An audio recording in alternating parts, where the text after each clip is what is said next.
And Mpumalanga, we also received an apology from the MEC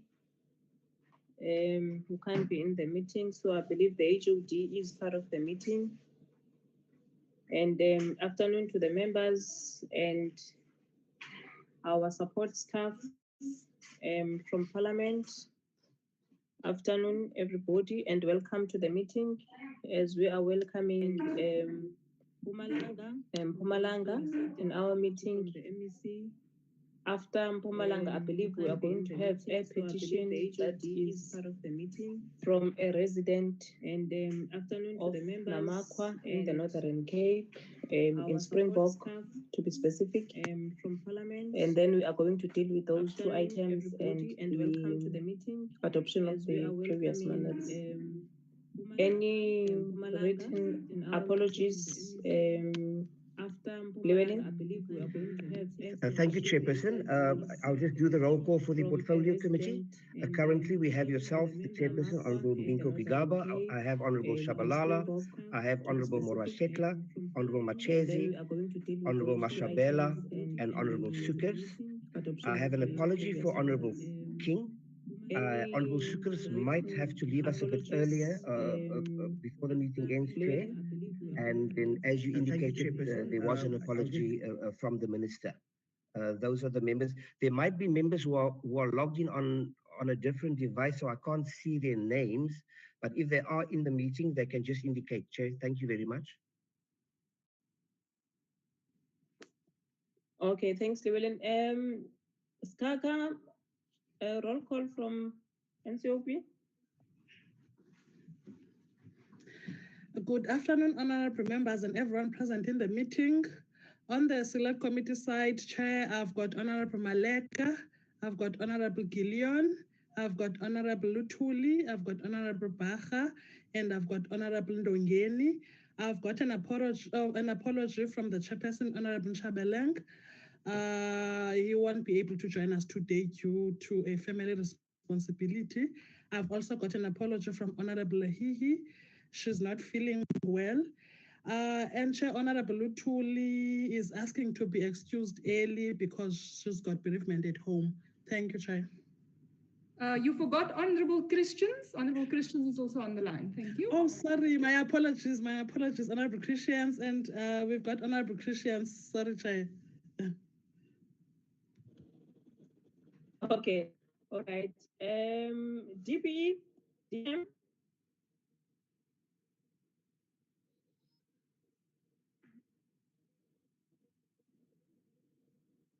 Chair? Hello. DM? Yes, good afternoon, Chairperson. Yes, DM, I believe you are leading the delegation, your roll call. Yes, I am leading the delegation. The minister is unable to attend. The DG, as we speak, is in a meeting, the departmental meeting with all the staff. That's why we don't have people from DBE necessarily in this meeting, except maybe for one.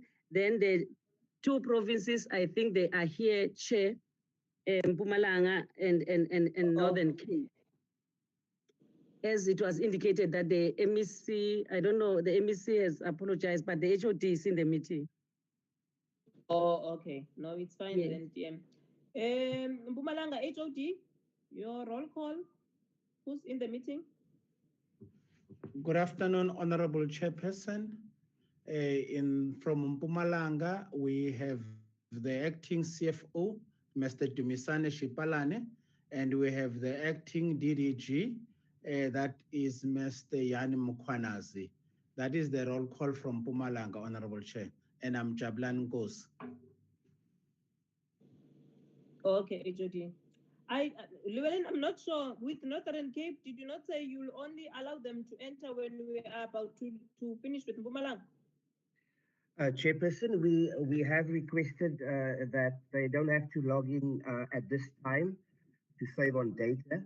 So we've asked them to log in a bit later. There might be some of them in the meeting. I can't be sure, Chair, but we have requested that Northern Cape and MsMatebe just join us just a little bit prior to the end of the Mpumalanga session, Chair.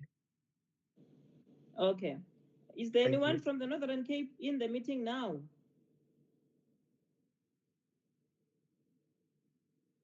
No. Okay, no one. All right. No, then that's it.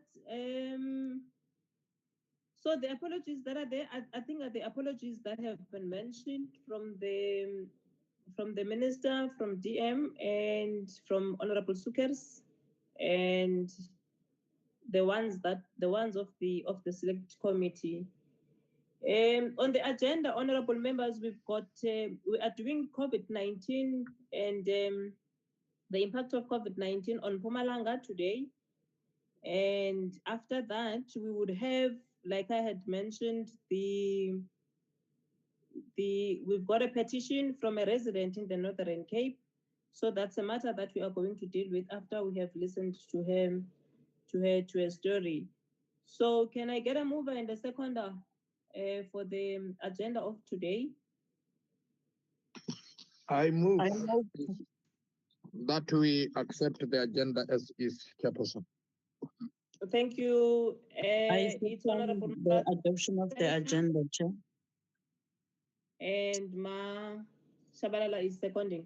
Thank you very much, Yes. Siyabonga. So I will hand over to you then, DM, for a political overview, and immediately after that, Mpumalanga can proceed, the HOD can proceed with the presentation. Thank you, Chairperson.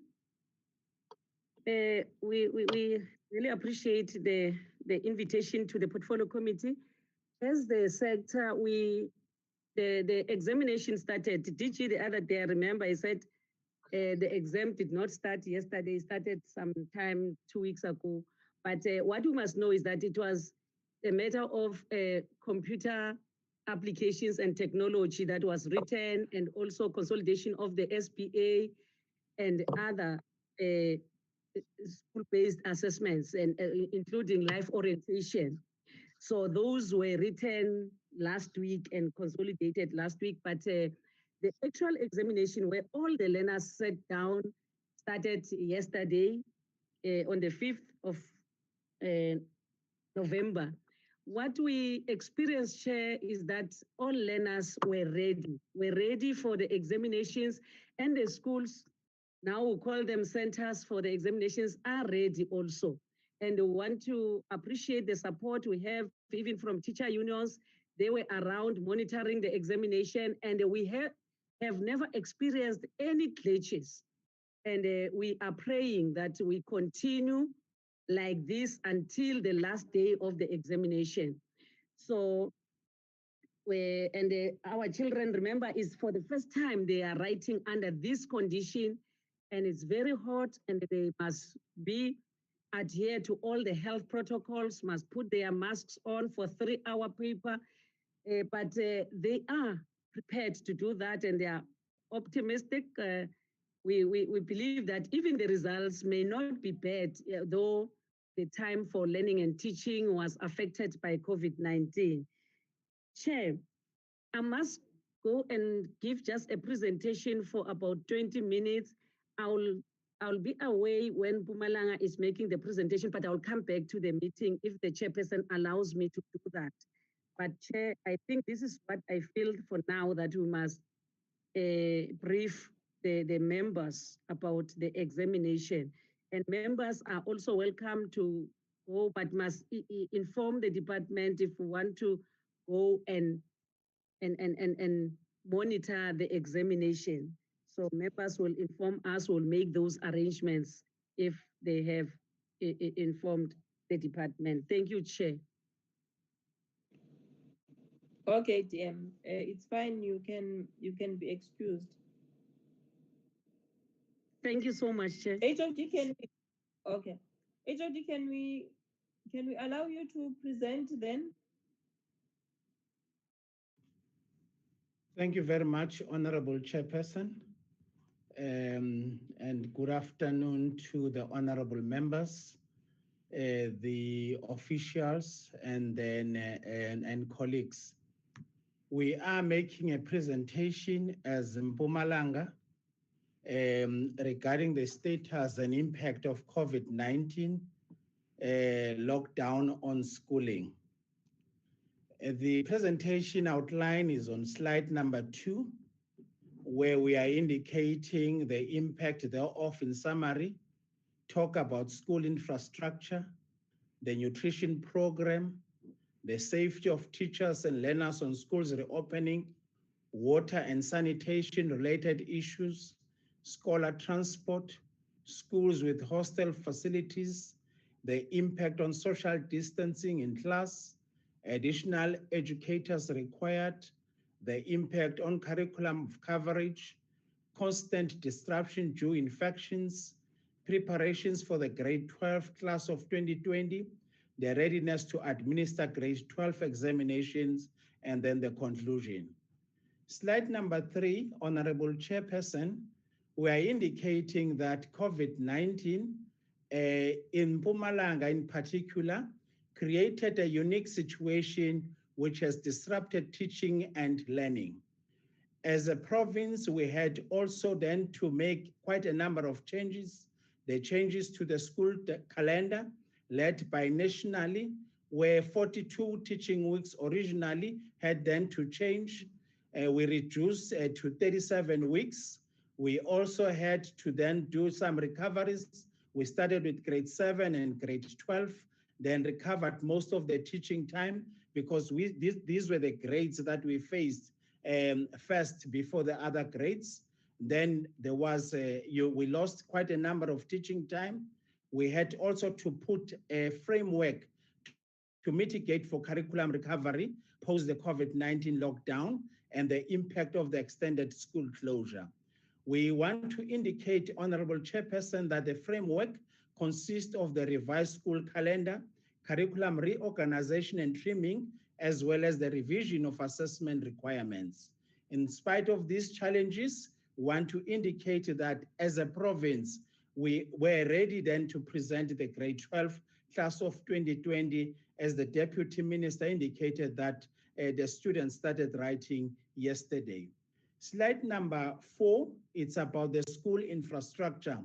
We want to indicate, Honorable Chairperson, that the province saw an increase in the number of schools being vandalized, and then this was not happening at a large scale than before lockdown, which means that the criminals took advantage of the fact that even security guards will not be at school. A total number of 152 schools were vandalized within a short space of time. Then this added a financial burden to the infrastructure grant, so that in ensuring that schools have adequate water and sanitation. Slide number 5 is still on the infrastructure, where we are unpacking the 159 schools. We are giving the period of 26 March to 25 September, where we indicate the 159. Then from the 14th of September to 25, it was only 1. Then what did we do to address the challenges? They had to engage the Mpumalanga Regional Training Trust in ensuring that they address the challenge. 42 are at the various stages of repairs, 35 are on assessment stages, and 4 were completed. We want to indicate that another strategy is the appointment of term contractors by the Department of Public Works that had to deal with the storm damage, and then those projects were implemented, and then they commence on the 30th of September 2020, and the program will be completed by December this year. Then want to indicate also that in as far as the measures to deal with vandalism, I indicated the MRTT project, which was completed at the end of September 2020. But on the other hand, we also requested school governing bodies to deal with the minor maintenance, to deal with those minor damages in schools. And then they were able to do that. And then in as far as the schools, by other kinds of damage, that is flood, storms, etc., we are indicating that they will have 27 schools affected by storm damage. And then slide number 6, we are making reference to the school nutrition program. As a province, we are feeding 915,533 learners.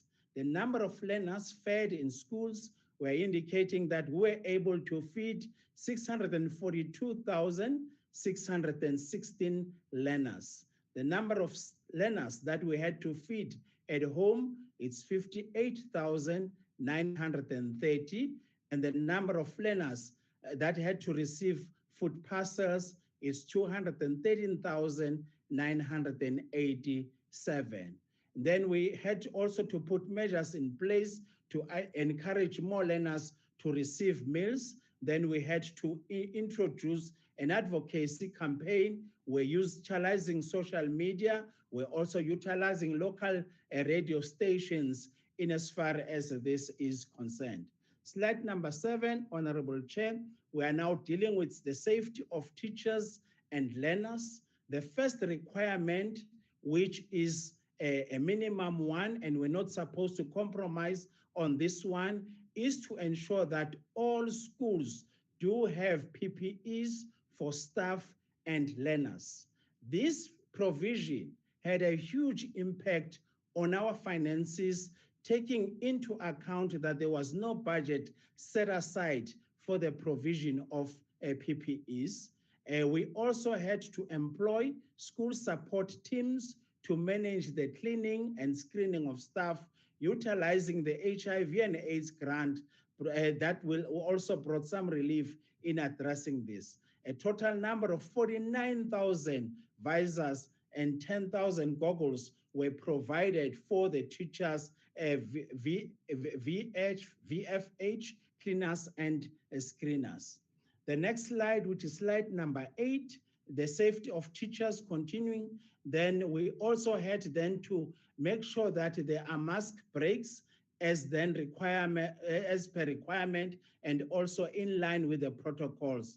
The masks were implemented during feeding time, and in every 2 hours, learners were given 5 minutes to take break out of the face masks.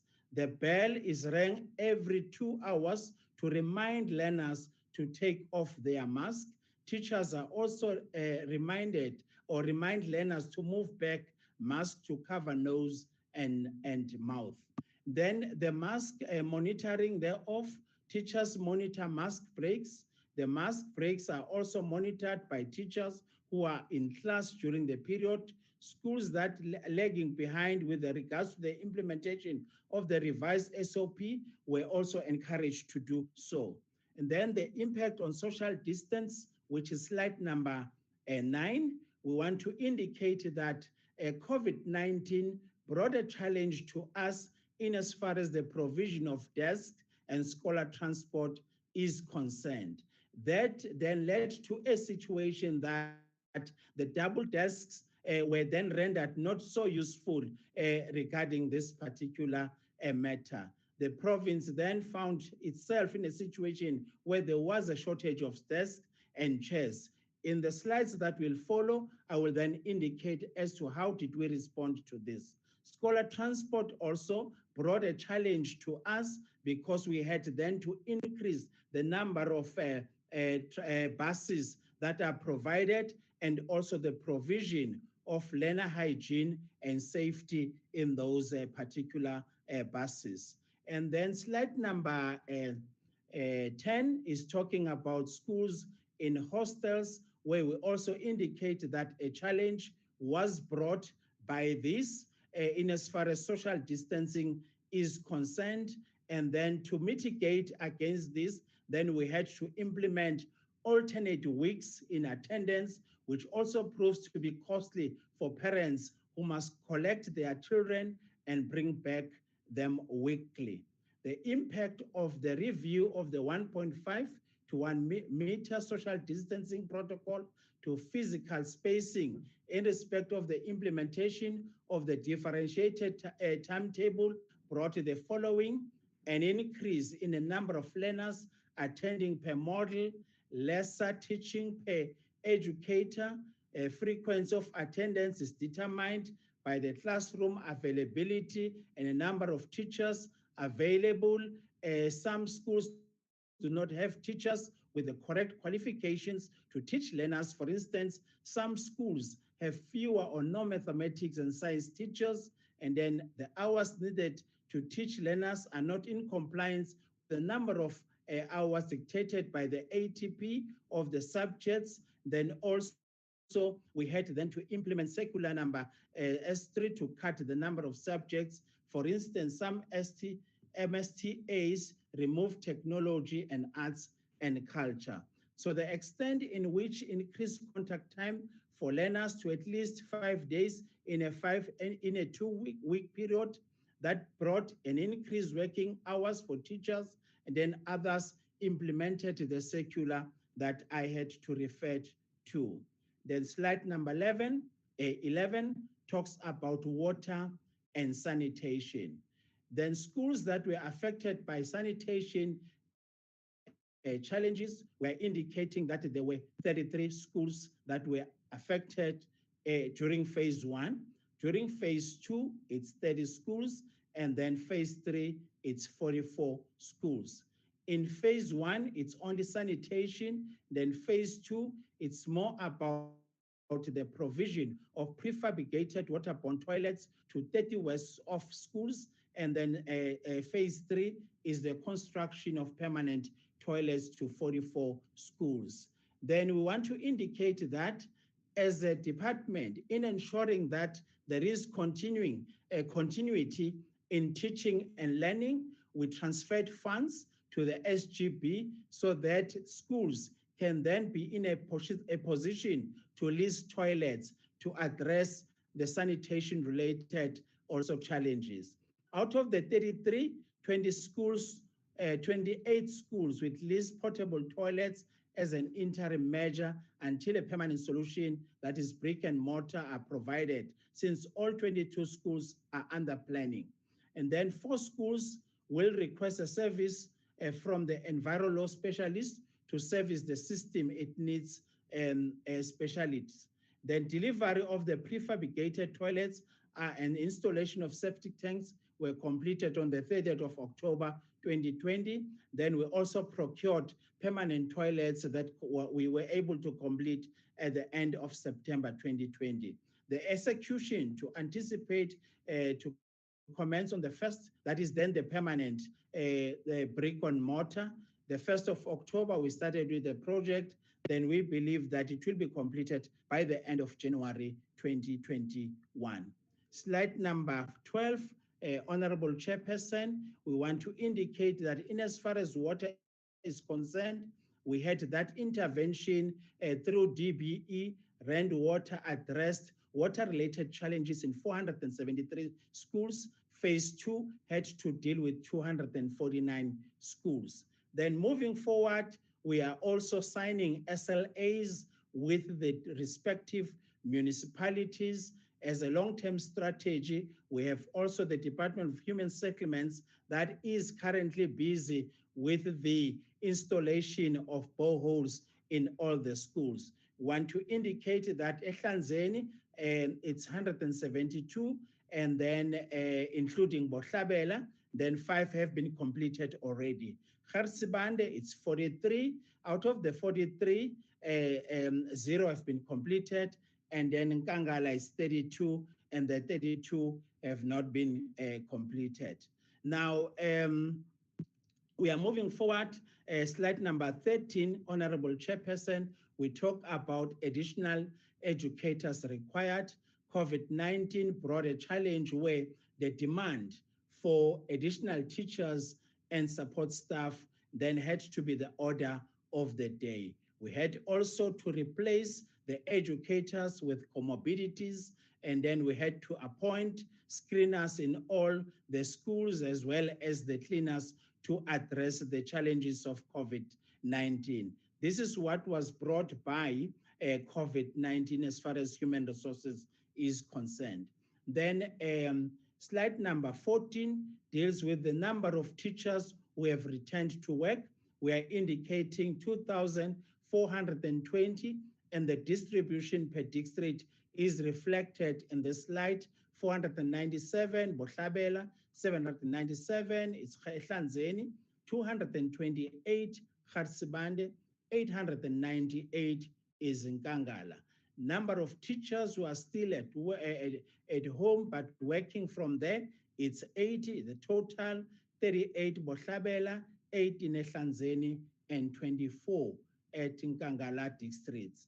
We want to indicate that some teachers are still not feeling well, hence they are not at school level. We have issues of accouchment leave, and then we have also cases that we are also investigating as a department. Measures to address this, we issued circulars and also the circular from DBE, and then we also encourage principals to convey messages to the teachers who are not yet back, but also labor relations is also in this particular space to assist the principals in addressing the challenge of those who are not yet back, and to assist learners. Right, additional educators required, and then we're indicating that it's 15 for the whole province. The distribution is 2 Bohlabela, 3 Ehlanzeni, 8 Garsibande, 2 Nkangala. Non-teaching staff, it's 6, 1 Garsibande, 2 Nkangala, and 2 head office. And then the learners, we're indicating 1 Bohlabela, 1 Garsibande, 2 Nkangala, and then the total is then 5. The school support, want to indicate that we conducted 1,250 school visit, and then we also conducted accountability sessions to 1,111 secondary schools. Then we also conducted the whole school evaluation in secondary schools. That is the 111, not 1,000, 111 secondary schools. Teacher support, we conducted workshops on a content and challenging content. We also conducted the diagnostic reports based on the investigations. We also conducted teacher development programs on our radio stations, Ligwala FM, Ikwekwezi FM, and the 17 community radio stations to provide, aimed at providing support to learners whilst at home. The learner support, I indicated also the radio stations, but over and above that, there was also a distribution, 30-minute slots available in the morning for GET, that is grade R to grade 9, and in the afternoon is the FET, and then grade 11, grade 10 to grade 12. We also encourage learners to tune into online sessions and TV programs on DSTV and SABC. Then the radio lessons were presented also in the radio stations and community radio stations, as I indicated, the different grades, grade R to 9, and then the grade 10 to 12. We are also, as a province, providing extra classes during the afternoons and the weekends. The Deputy Minister, the DG, and our senior officials visited these sessions to provide the necessary support. Grade 12 learners were also provided with study guides, whilst as a province, we also conducted spring classes for 12,000 grade 12 learners, focusing on progressed and performing and high-performing learners. Then slide number 17, we are also indicating that we provided schools with the revised annual teaching plans based on the circular from DBE, the adaptation to ATPs regarding the content, concepts, and skills, including pedagogic strategies, suggestions, adapted schools-based assessment, revised ATP mediations presentations, guidelines as to how to adapt ATPs for rotational platooning timetables, guidelines as to how to adapt ATPs when schools need to close due to COVID-19 related incidents. We provided guidelines for teachers working from home, essential minimum content, concepts, and skills fundamentals to be taught well whilst considering the context of schools rotational timetables, closures, etc. Slide number 18, we talk about the preparations for grade 12 class of 2020. We did an analysis of the preparatory exam learner performance. We have structured daily revision programs. We had spring classes as indicated earlier on, provincially, the district and the circuit, and school-based, those were conducted. We had learner camps also based on the provincial one, the district, the circuit, and school-based. Then more focus on assisting learners. We looked at the progressed and weaker learners, learners with high potential. We also looked at best performing learners in preparation of exams, high enrollment schools, high enrollment subjects. We also then had to assist in the categories where we used the radio lessons, working learners to exams, dialect tutor program, and then study group approach, utilizing using study guides and motivational talks with study skills. Slide number 19, and then the constant disruptions due to infection. Want to indicate the numbers is 281 for the period 8 June to the 25th of September 2020. The distribution, Bohlabela 54, Ehlanzeni 75, Garsibande 26, Nkangala 126. Then the number of schools experienced disruptions from September, we are indicating 3, 1 Bohlabela, 1 Garsibande, and 1 Nkangala. The nature of disruptions, we're indicating the community protests, infrastructure-related challenges due to the shortage of classrooms, water, and sanitation, COVID-19 confirmed cases, educators and unions, the misinterpretation of the standard operating procedures based on COVID-19, actions taken, we engage labor unions, we engage the parent formations, we engage other stakeholders like the business sector. We also involve the South African police services where it was difficult to maintain law and order. An example could be that of Tabatwewu, a boarding school in Kanyamazane. Slide number 20, we are also indicating that some of the disruptions were in district and head offices due to infections, which led to temporary closure of offices, the disruption of service delivery. Some officials work from home due to age and comorbidities, which decreased the capacity to deliver services. The closing of offices led to a slow processing of other COVID-19 related procurement processes, in turn delaying the reopening of schools. Slide number 21, we want to indicate that as a department, we are ready, we were ready to administer the exam. The exam started yesterday and it will be completed on the 15th of December, 2020. We are indicating the numbers, 556, 900 National Senior Certificate and 99 Senior Certificate Examination Centers were confirmed. Resident monitors were deployed to all 35 independent schools in the province. We have the storage for papers and to safeguard against paper leakages. Marking centers were also prepared for marking. The marking will start from the 4th to the 22nd of January. Results will be issued on the 13th of February, 2021. Then we indicate that the release of results will follow a press conference setting as a precautionary measures against the spread of COVID-19. Slide number 22, we are indicating the total number of learners that will be writing the grade 12 examination. In total, it's 93,899. The national senior certificate full-time is 56,330. The part-time national senior certificate, 6,707. The June senior certificate candidates is 12,907. The June national senior certificate full-time, excluding MEO candidates, is 4,330. and then the 2020 June National Senior Certificate candidates part-time is 379.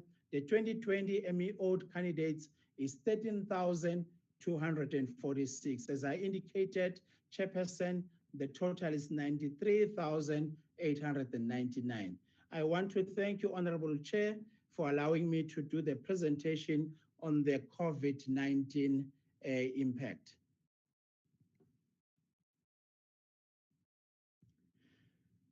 Chairperson, with your Honorable Chairperson, with your permission, let me then focus on the response or the engagement based on the response of the AGSA first report on the COVID-19 purchasing of school PPEs.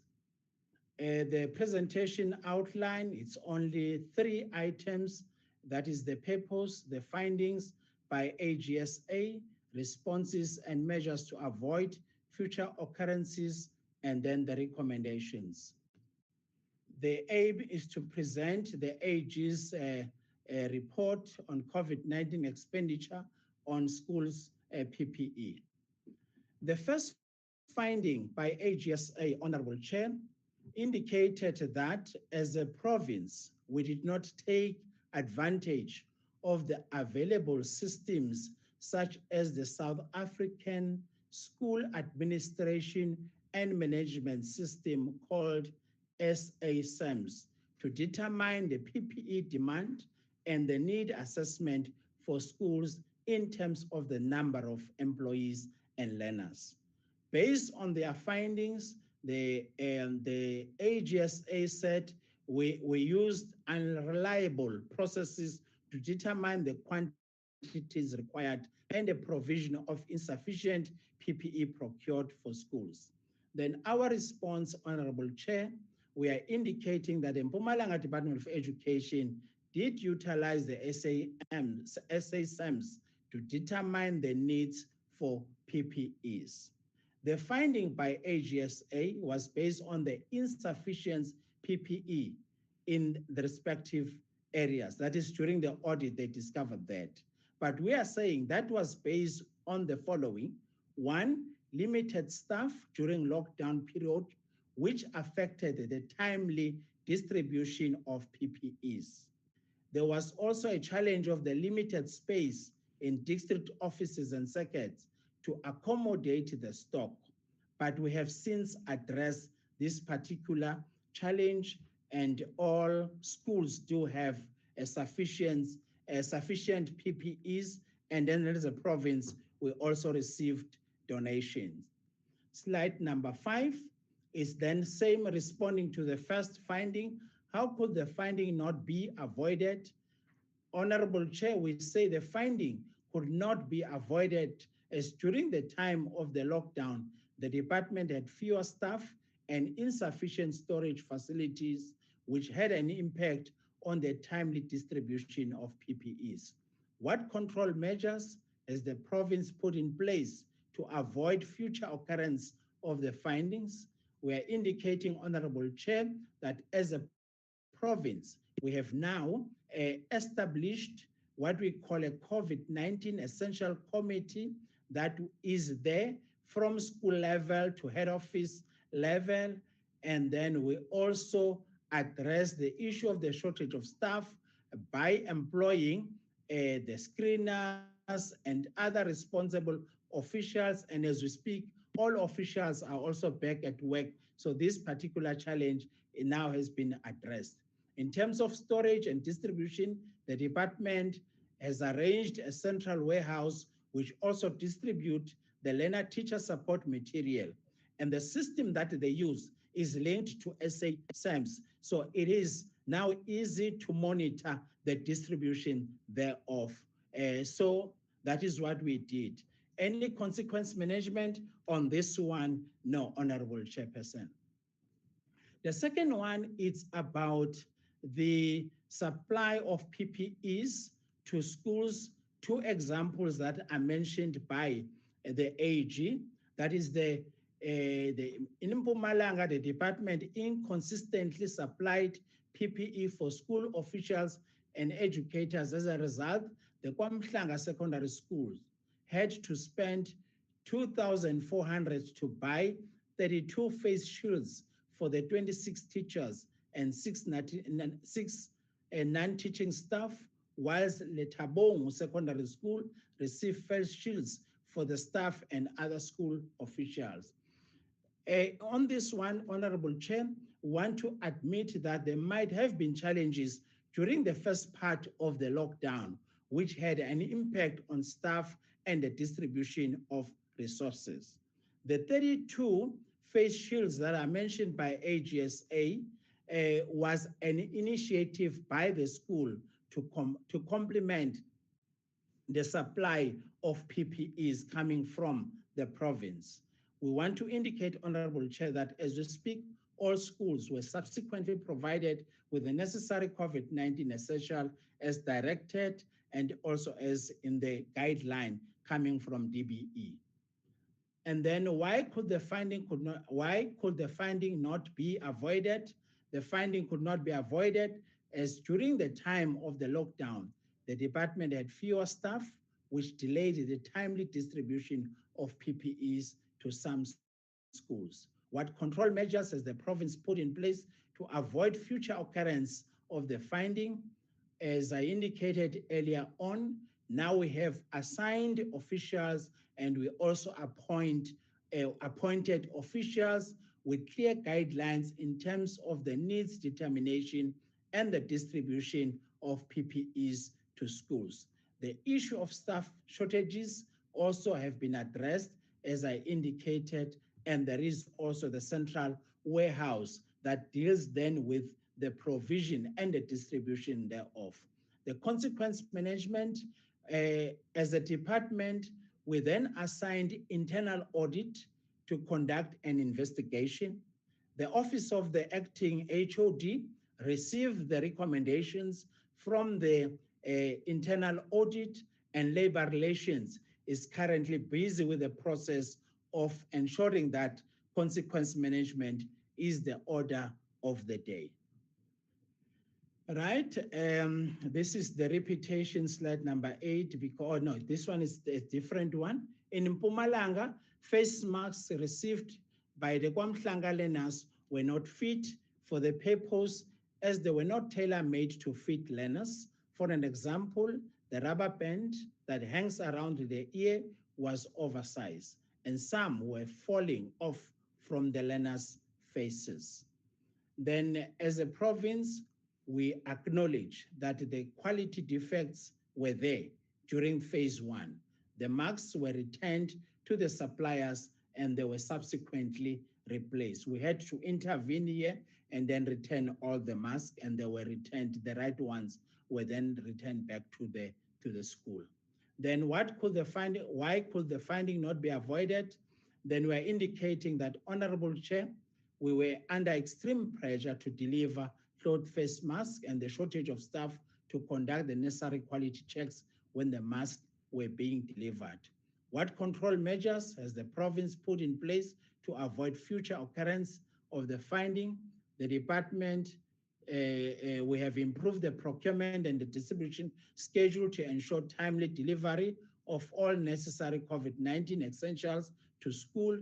We have quality checks on receiving points by opening boxes and checks individual marks for quality and size. As I indicated also, the processes of the central warehouse is also assisting to then check the deliveries before they are distributed to schools.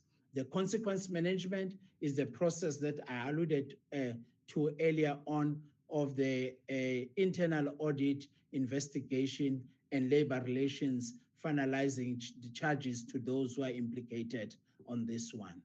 Then the next one on slide number 10, the Mpumalanga Department of Education paid more than the maximum 25 rand, including VAT, for a 3-ply closed face mask as set out in Treasury Instruction Note 5 of 2020-2021. One supplier charged the department 25 rand excluding VAT. The total then became 28 rand 75, including VAT for each mask. the department bought 15,946 face masks from this supplier at a total of 59,797 rand 50 cent, which this may result in an irregular expenditure.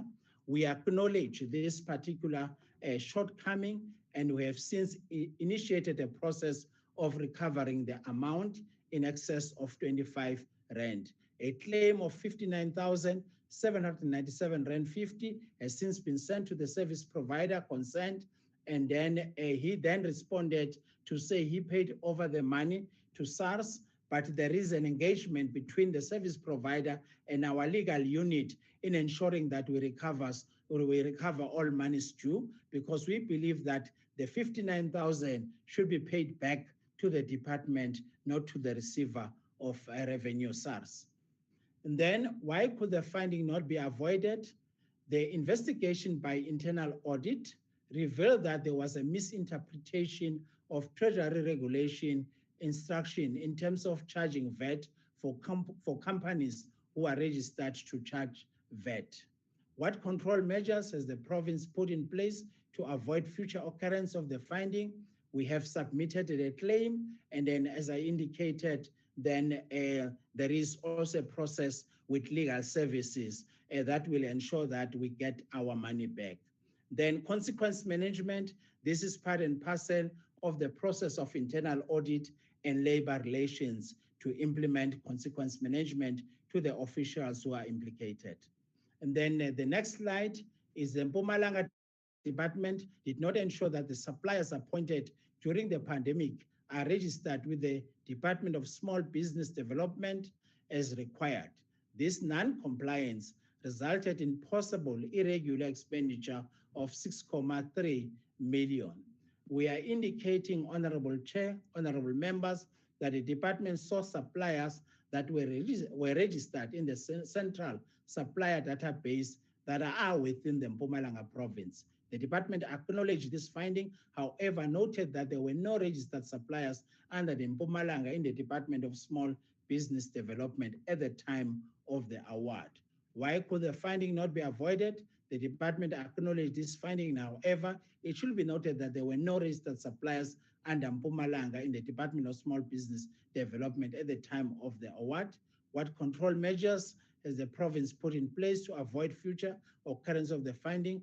All procurement is now subjected to the requirement, since an added number of suppliers have been enlisted. What is the nature of consequence management? This is the package that labor relations is dealing with to ensure that there is consequence management at the end of the day. And then the next slide, it's the Mpumalanga Department of Education did not include the requirements for local production and content in the bid specification. This non-compliance resulted in possible irregular expenditure of 7.5 million. We indicate, Honorable Chair, that we maintain that the request to purchase was not to manufacturers of these PPE items, but to service providers who have supplied the items based on the availability in their trade. Why could the finding not be avoided? Slide number 15, the department maintains that the request to purchase was not to manufacturers of these PPE items, but to service providers who supply the items based on the availability in their trade.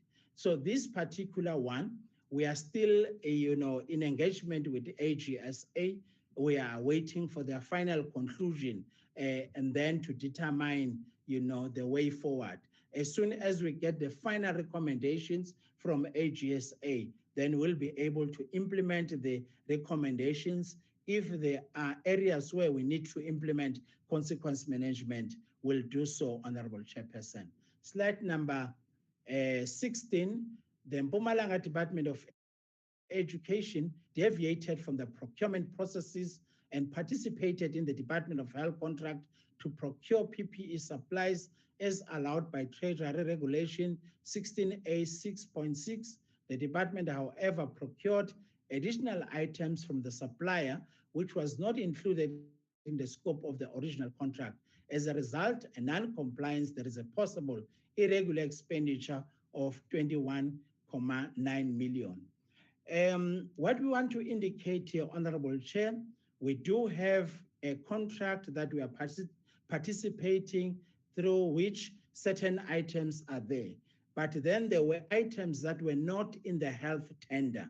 And then those items, it's the items that AGSA is referring to. But as a province, before even this occurrence, we had to follow a particular process. First, there was a contractor appointed through the Department of Basic Education, that is Imperial Logistics. They delivered the items during the first week of May. And during May, as a province, already we had phased in the school management teams and the support staff. We were also training certain teachers to be able then to receive learners as from the 1st of June. Imperial Logistics delivered only the gloves, then decided to then withdraw and say they cannot deliver anymore. Then as the province decided to delegate Treasury to be the one that is then will be procuring PPEs for the entire province. Treasury ran with the process for 2 weeks. The last week when we were expecting deliveries, then Treasury said, no, a decision has been taken that as a department, we then need to then procure. And we were supposed then to ensure that the learners come back as from the 1st of June. Then the acting chief financial officer and finance made calls around to establish whether there are companies with the necessary stock. They came back to say, no, the companies don't have, but the one that health is, the one that health appointed is the one that do have stock. Then a deviation and emergency clause of the Public Finance Management Act was then followed in providing this. Our process with AGSA is the fact that we don't have a portfolio of evidence that says we invited other service providers before we went to the Department of Health service provider. The Imperial Logistics, to us, it's one, but AGSA said, no, that was before, we're supposed to get another 2. That is where we are in terms of this. Then why could the finding not be, avoided? We are still in discussion. We wrote also to Treasury to come and assist us in terms of the interpretation. As soon as AGSA made the final determination on this one, we'll be able then to implement, whether it's consequence management or also take the necessary precautions. But as a department, we wrote to Treasurer, we also wrote to AGSA, and we have since advertised a bid for those items that are not in the health tender for a fair and transparent process. We'll then come back to the Portfolio Committee, Honorable Chair, and indicate as to how this matter was finalized with AGSA. And then the next one on slide number 18, the Mpumalanga department received more PPEs than it ordered and paid for. This may lead to the service provider taking legal action to get payment for goods delivered. On this one, Honorable Chair, honorable members, we're indicating that we have since determined that the excess deliveries were for a single mask, which we did not pay for, but we paid for those that were delivered. They delivered 7,974, and we only paid for the 7,973. Then why could the finding not be avoided? The department could not have anticipated that the service provider will oversupply. And in this instance, the department only paid for the total number of masks required. The control measures, we are indicating that as a department, we've improved our procurement distribution processes that will ensure at the end of the day, it's only the items that we ordered that we sign for and then distribute to our schools. What is the nature of the consequence management? In our view, Honorable Chairperson, there was no need to effect consequence management here because no one was at fault except the delivery of one. Honorable Chairperson, honorable members, that is the submission from the Mpumalanga province. We await the Portfolio Committee to provide us with guidance where we did not do right. Thank you very much, Honorable Chairperson.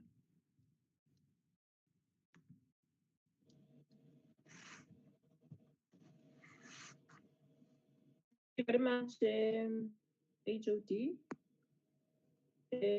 G, welcome. I'm told you are part of the meeting. Honorable members, can I note the members that would want to speak and request that as you are speaking, if your network is okay, that just put on the video because we are live on 408. Can I note hands?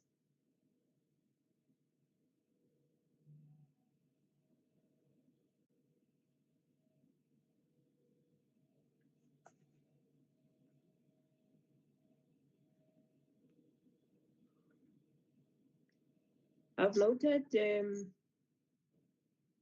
Honorable Murwatsetla, Honorable Maleka, Honorable Christians, Honorable Siwela,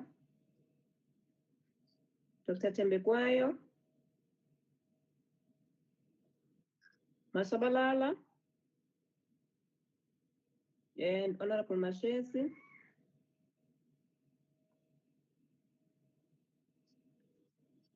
Yes, in that order. Honorable Mashavela. And Honorable Masabela. Chair, it's Honorable Sukas. Honorable Sukas, okay. Can I allow Honorable Muratsetla to lead? Chairperson, good afternoon. And am I audible? Yes, you are. Thank you very much. Mududas Tulo, let us take this opportunity to appreciate the response from, the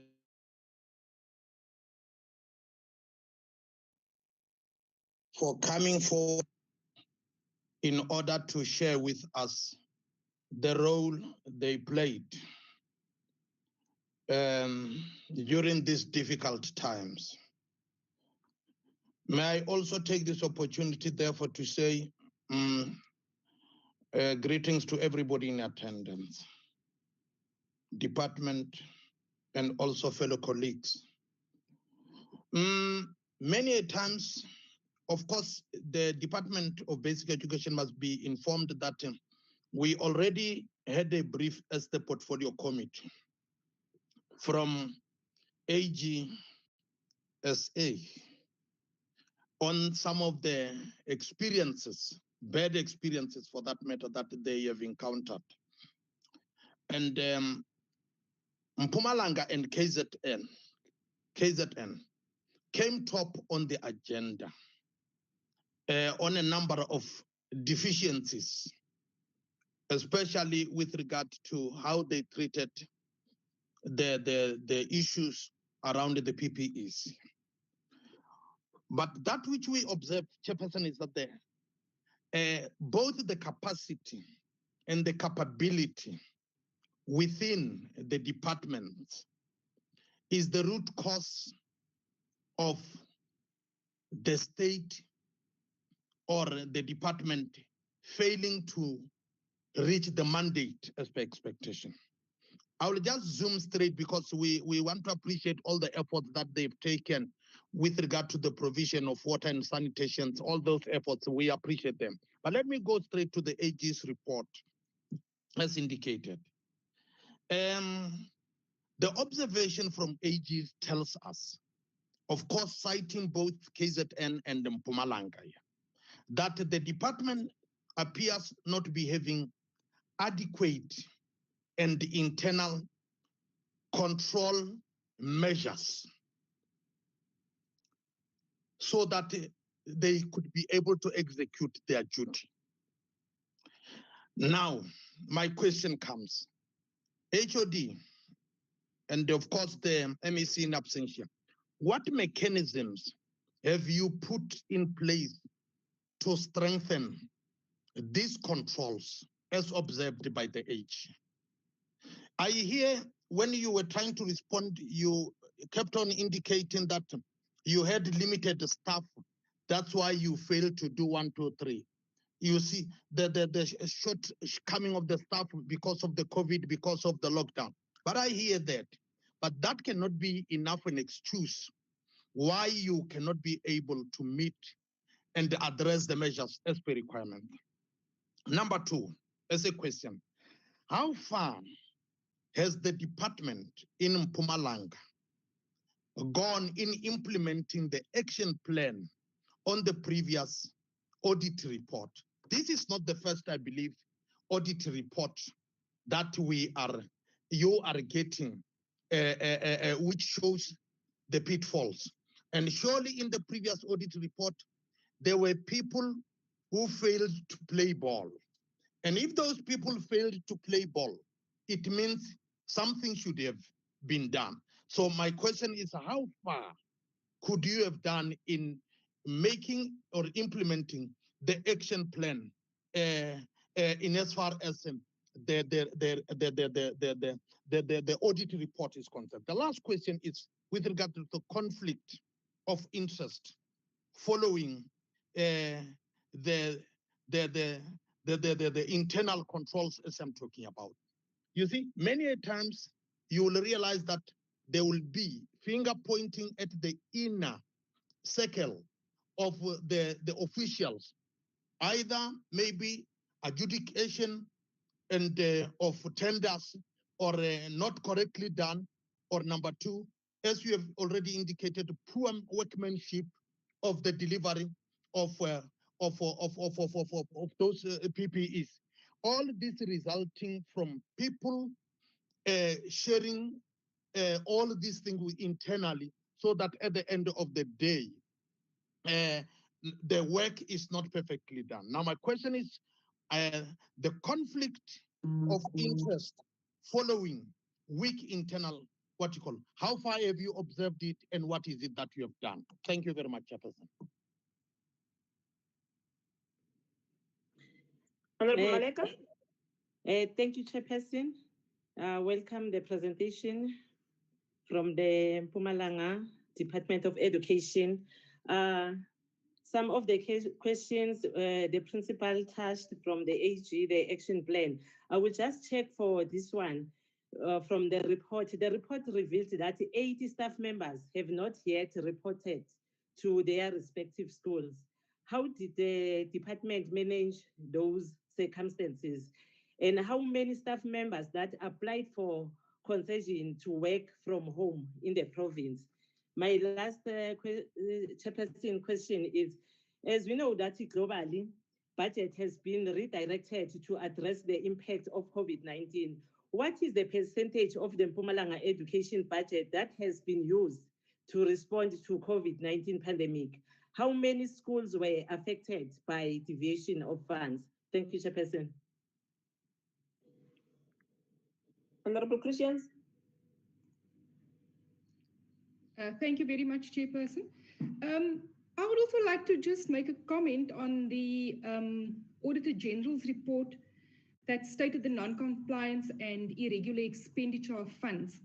Now, although the speaker tried to brush over the report, I think we should be very concerned about the type of non-compliance and irregular expenditure, so that it does not occur again, because these AG reports come out every year with the exact same non-compliance and type of expenditure.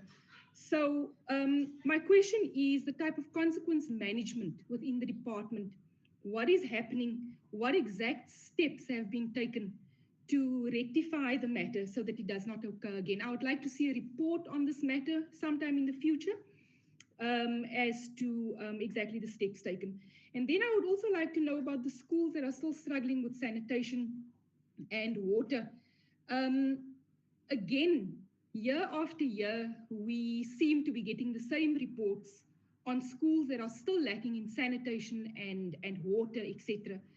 And going forward, one would like to see that departments don't come and present the same thing again next year. 33 schools still needing sanitation.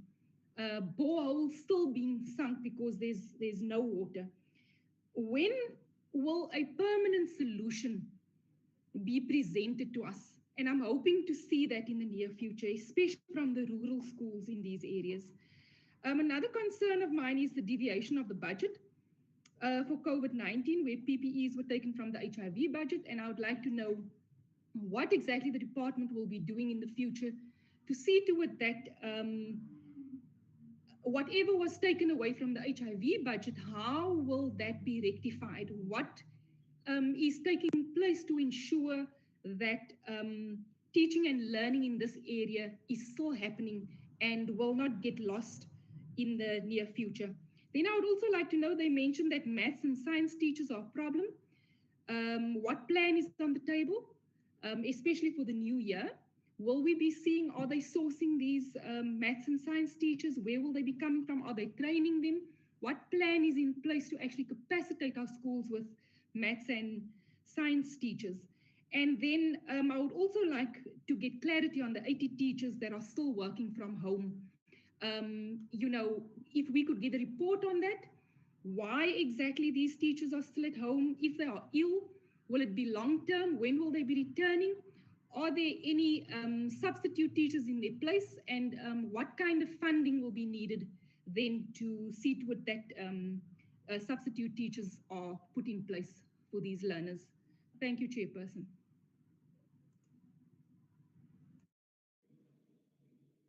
Honorable Suela.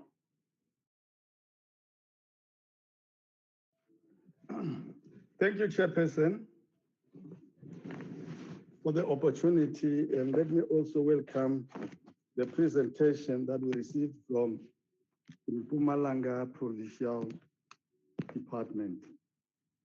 Of course, Chairperson, we must indicate that it's, the presentation was so good, and it has highlighted some of the most important things, and we are able to know what the department has been doing throughout the COVID-19 project.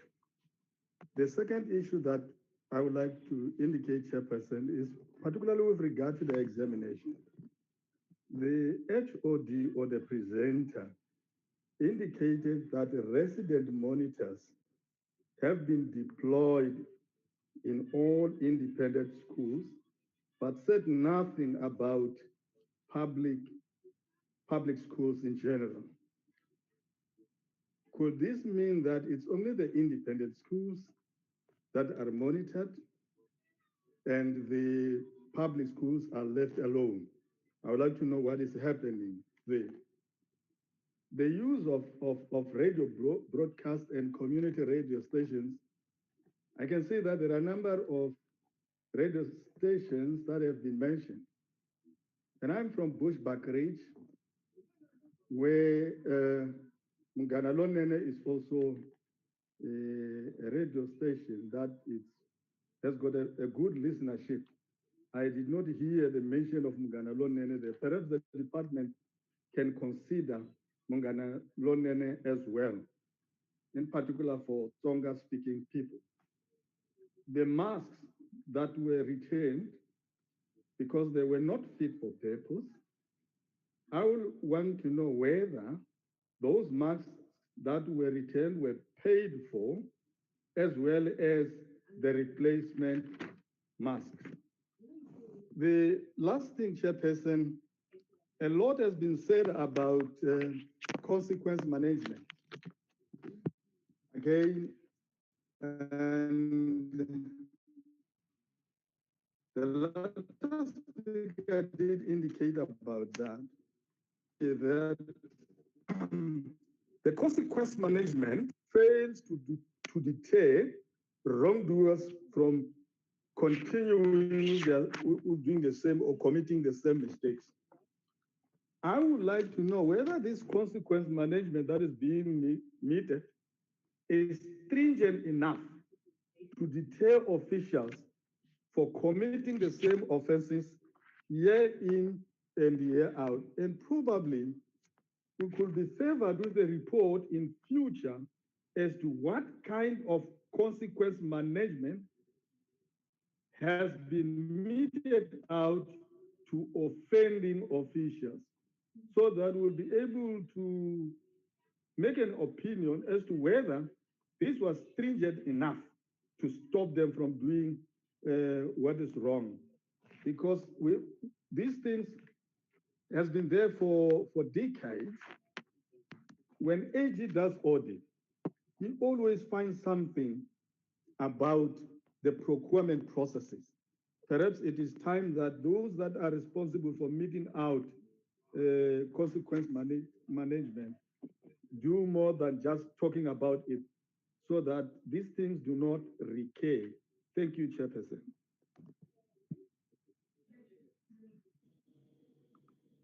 Honorable Dr.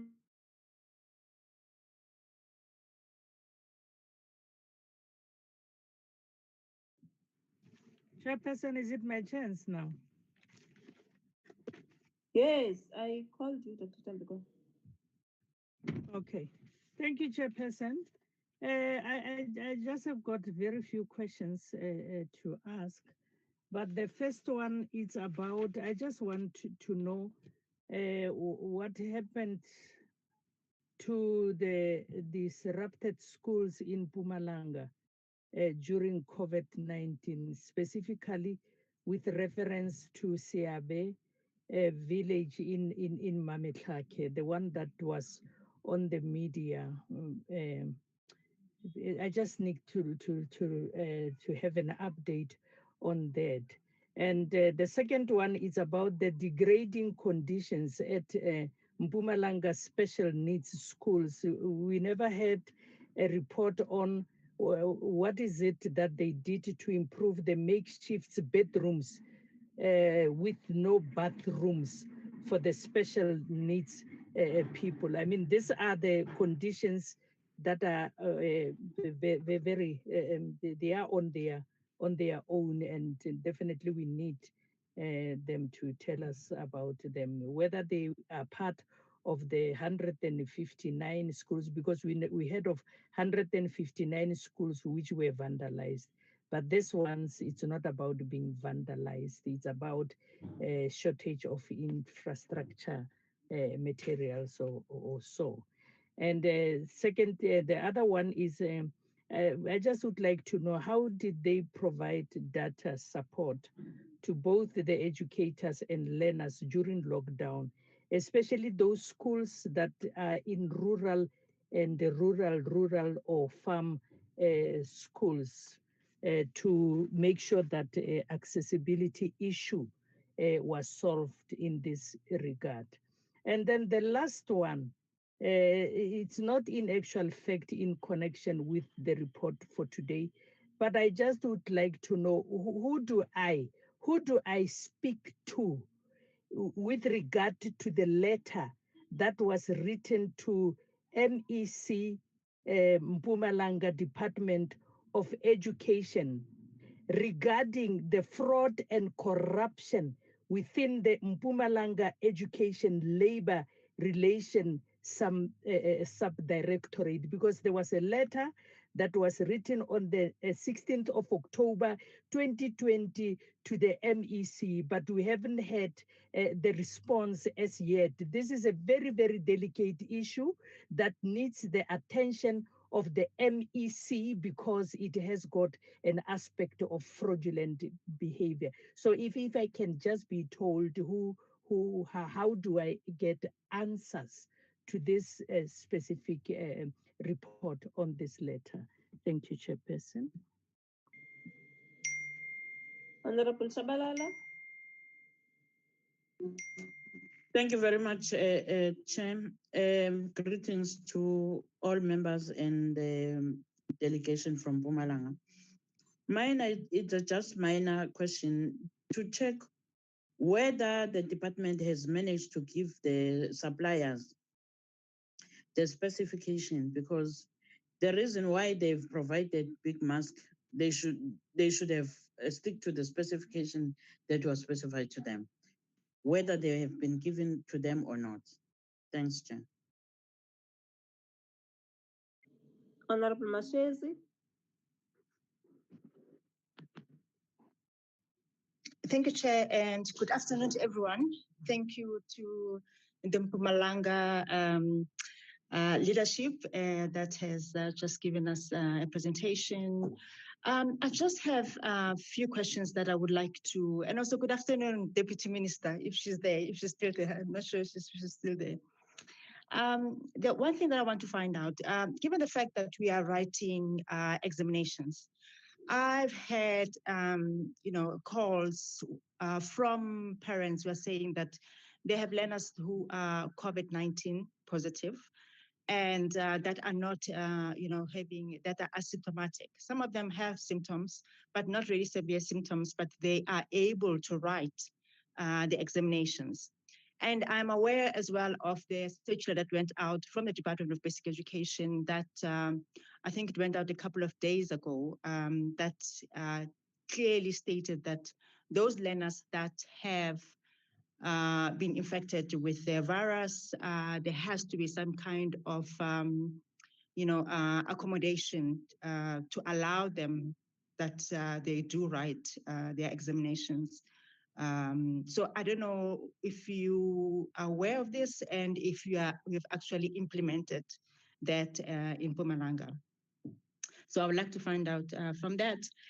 With regards to the 80 teachers that are not back at school, despite the fact that we are on level 1, I just want to find out, so what does this mean? Because now that means like you have, it's either you have a backlog or we are continuing now with teachers that came in just to fill in for those 80 teachers.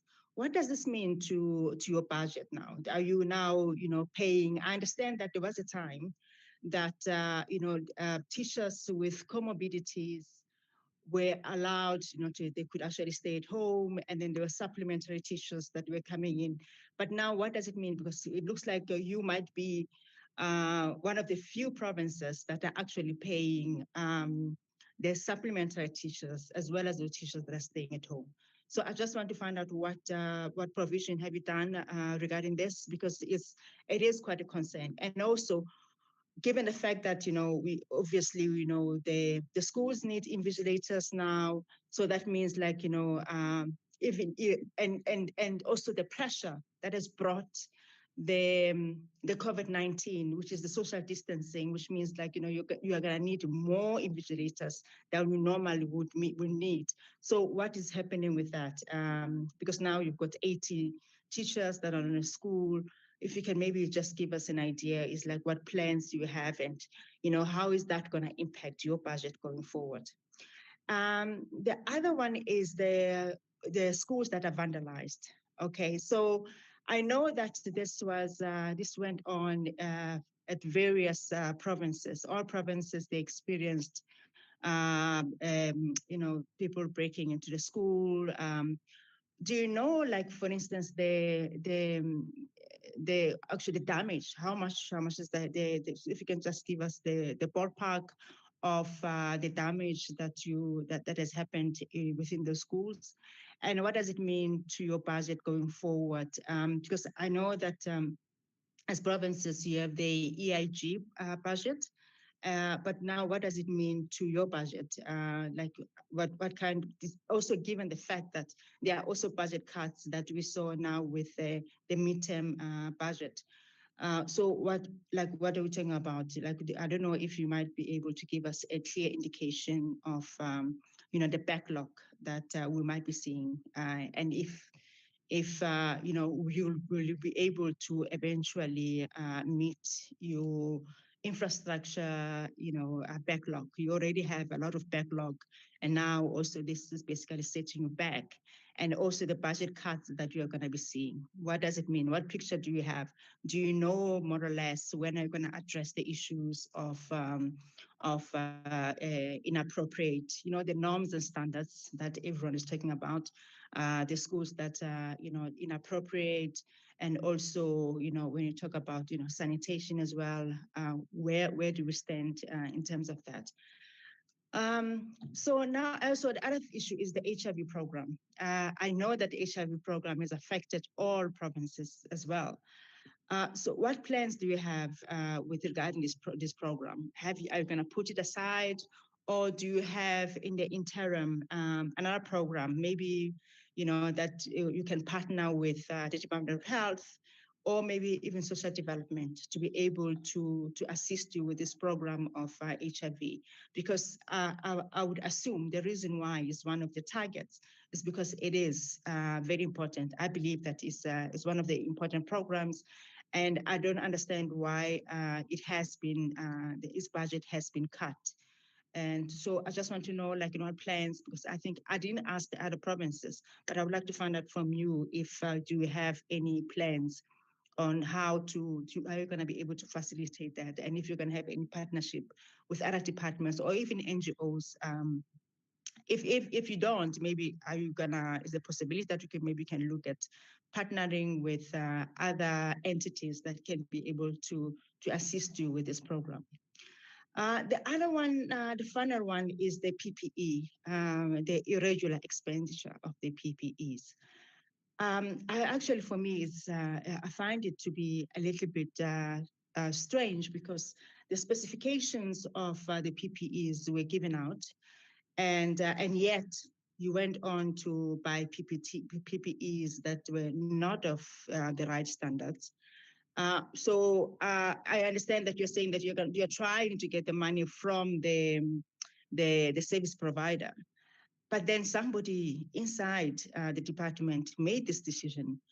Are you gonna have any disciplinary action? Have you started that, or have you just gone to the service provider, because it's easy to just go to a service provider and say, give us our money back, but then omit the fact that there was irregular decisions that were taken within the the department. I think that's about it from me, Chair. Thank you.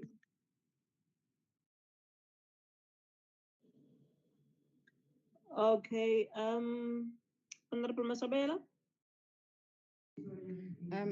It's me, Honorable Chairperson. It's Honorable Sukas. Okay, proceed, Honorable Sukas.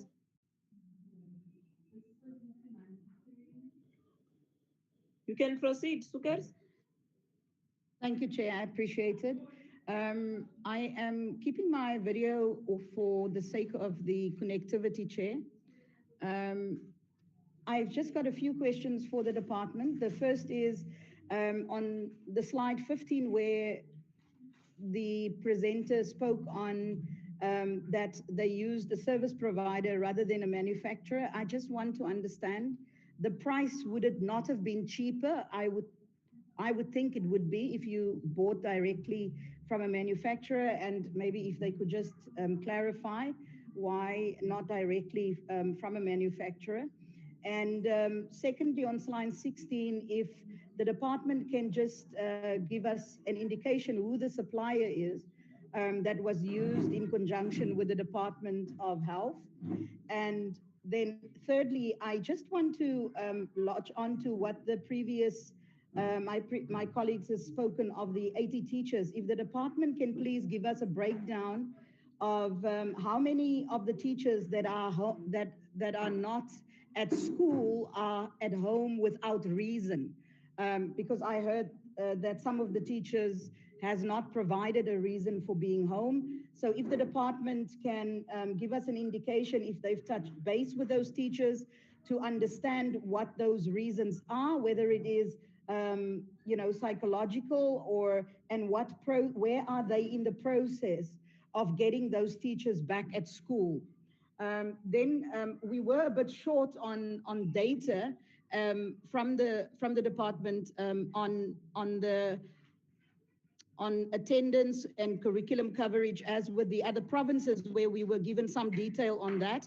So I would just want the department to give us figures on attendance, curriculum coverage, at least for your grade 11s, and the number of learners that are at risk from dropping out from school. And I thank you for your presentation. Those are my questions, Chair. Honorable Masabela. Thank you, Chair. Let us start by wishing the class of 2020 all the best for their final matric examination. Despite COVID-19 difficulties, we wish them all the best. Chairperson, let me start with the PPE procurement. So the first question, Chairperson, to the department: how much was budgeted for COVID-19 since March 2020 to July 2020? How much has been spent in total in all COVID-19 related activities between March 2020 and July 2020? How much has been spent on procurement of PPEs between March 2020 up to date? Can the department provide the committee with a list of companies which were awarded tenders during COVID-19? Can the department indicate as to whether all companies which were awarded tenders were paid? So if those 10 companies were not paid, can the department provide the committee with a date and a month? So let me go to water and sanitation, Chairperson. We know for a fact that hundreds of schools in Mpumalanga are without adequate water and sanitation facilities, which resulted in most of the learners being infected by the virus, although a budget was set aside to install boreholes and water tanks in the rural areas. Can the department indicate how many boreholes and water tanks has been installed so far, out of how many, and how much was spent in the installation of these water tanks and boreholes? The last question, Chairperson. No, it can be the last question. Yes.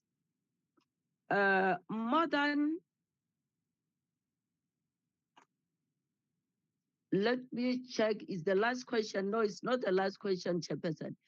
Beside the urgent demand of water and sanitation, COVID-19 introduced new demands for human resources. Extra teachers were required to replace those who were more vulnerable because of other illnesses. Then we know for a fact that more than 200 substitute teachers were employed to replace permanent teachers who were more vulnerable because of other illnesses. There is non-payment of those substitutes. The department failed to pay those substitute teachers till today. When are they getting their salaries?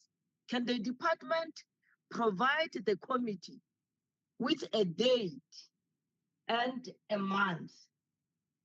The last question, Chairperson. The department needed more than 4,000 additional classrooms.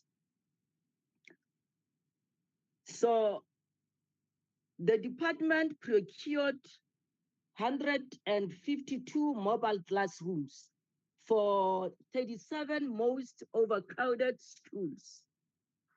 how much money was spent in mobile classrooms? What is the total cost of one mobile classroom? Thank you, Chairperson.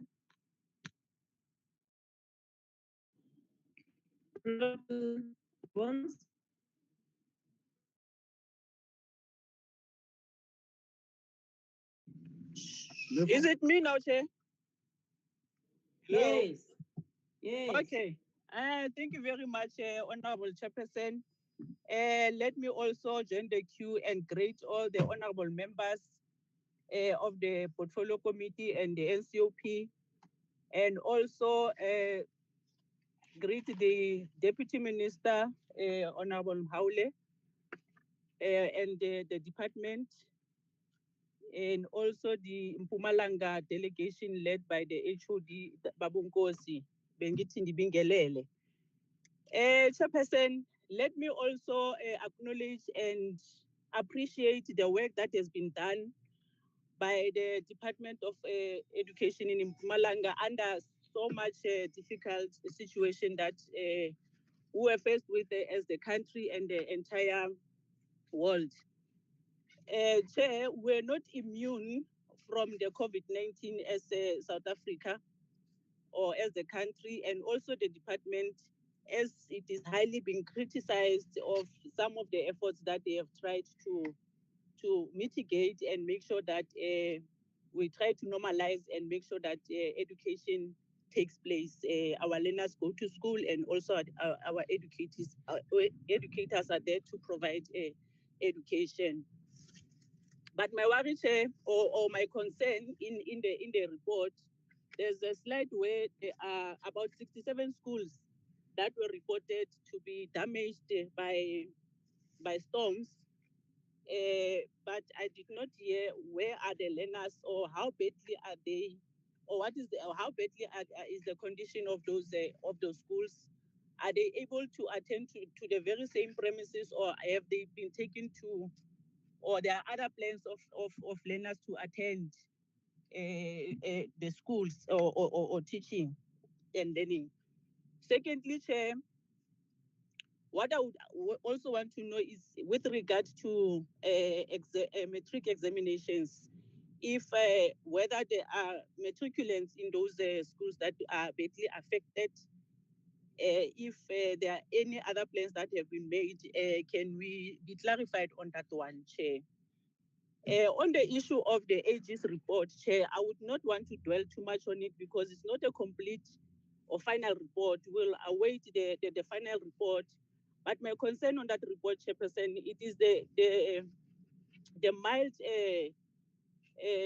consequence management reporting in this report, in this regard, because there are no like firm steps that were taken on all the issues that are reported. I hope the department will improve on that one.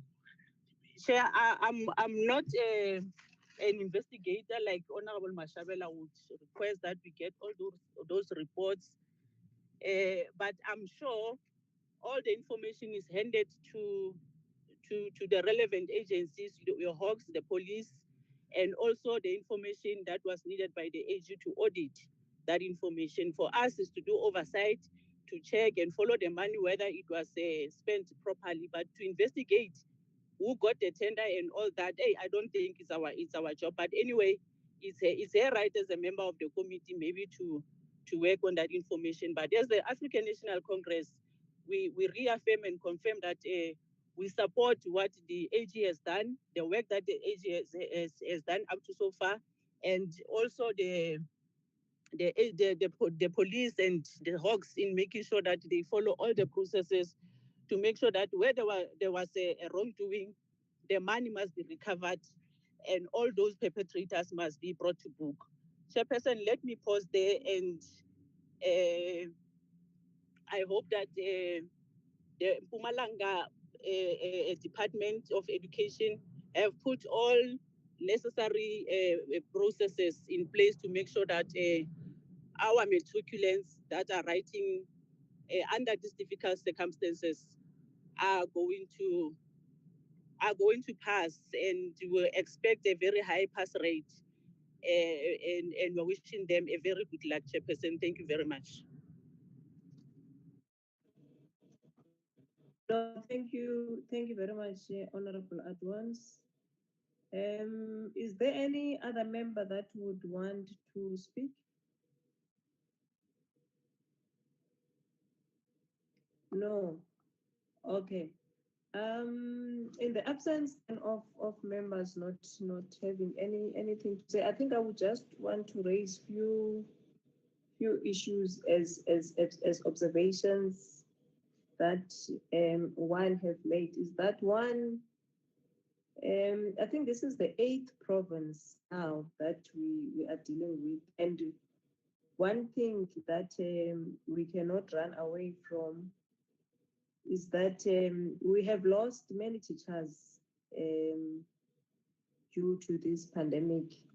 And at some point, Deputy Minister and DG, probably it would be just good that you brief us as the committee how many in total teachers we have lost due to COVID-19 and the impact thereof that has been or is doing to the department. The second issue, and I think many members have raised HOD in Mpumalanga, and I also want to emphasize myself as well, is the issue of irregular expenditure, which is raised by the Auditor General. I am not sure, and probably when you respond, you will be able to put me into light when you say that you rather, if there is an internal audit that deals with this matter, it is handled by labor relations. Your answer is similar to the answer we received in the Eastern Cape, where in the Eastern Cape, of course, they are calling it a project committee. It's a committee that deals with projects. I don't know, but I want to say again, my view to yourselves is that you've got here an HOD, and I believe HOD because you are acting. But to me, it's like you do not want to be unpopular. You do not want to take leadership. You don't want to deal with issues of consequence management. And the reality is accountability. Accountability.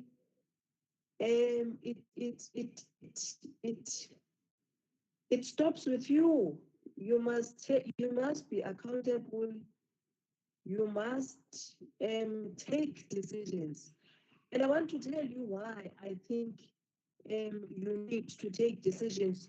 We need to be honest that the issue of COVID-19 is being perceived by the country as if government has dealt with this money in a manner that is corrupt. And that is what we want to do. Even if probably that's how you deal with issues of consequence management in the department, you are referring them to a labor, relations, whatever. But to me, I think on this one, you will have really, as an HOD, to take decisions. You will have to suspend people if people must be suspended. You would have to fire people if people must be fired. We have that's why we go deeper even as committees to provinces ourselves, because you don't want a nation to see COVID-19 monies as monies that, instead of saving people's lives, were rather used to enrich individuals. I thought that I should raise that we need to act, and then we will then give to yourselves to give responses. I would request that probably we start by the Deputy Minister, and then after that DG would come, and then after that we would allow Mpumalanga HOD to respond, on the issues that the members have raised. Thank you very much, DM. Chair, am I still in the meeting? I pressed on. Chair, Yes, am I in the yes, you can proceed. You are audible, DM. Oh, thank you so much, Chair. The DG is in the meeting. Chair, please allow me to give the DG to respond on the COVID-19 issues that were raised by members. Then thereafter, the Mpumalanga will then, the HOD will respond. If you allow me, can I give the DG to respond? DG?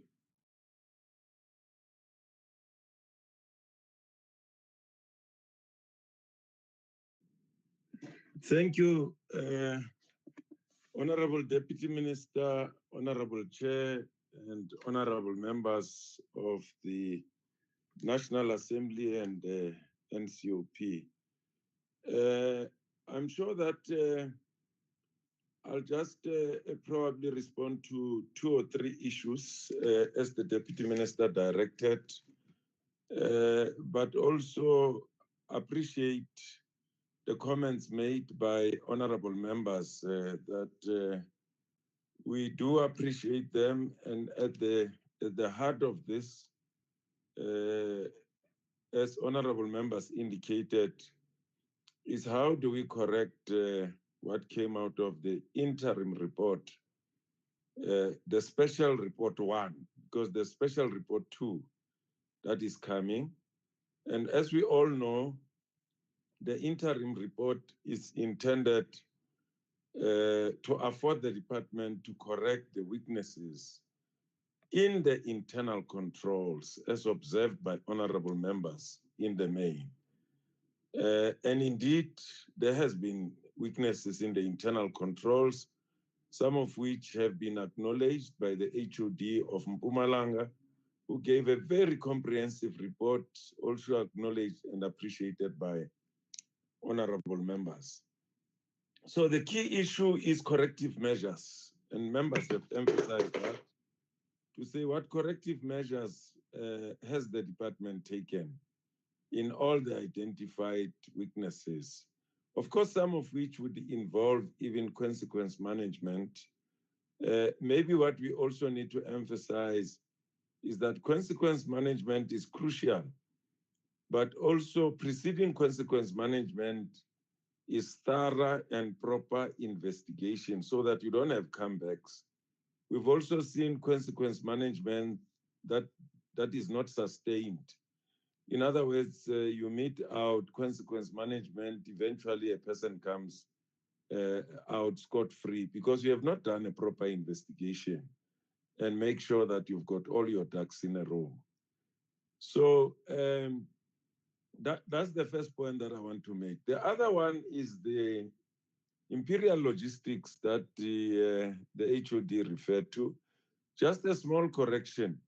Imperial Logistics was a company identified by National Treasury, whose purpose was to coordinate the procurement of COVID essentials for all government departments plus entities set up by government. Because at that time, the South African market did not have these COVID essentials. They were mainly available from Asia and China, to be more specific, for obvious reasons, because the coronavirus originated there.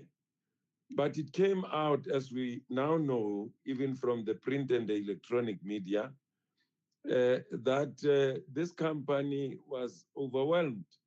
That's why in Mpumalanga, they only delivered gloves from the entire consignment that was ordered by Mpumalanga.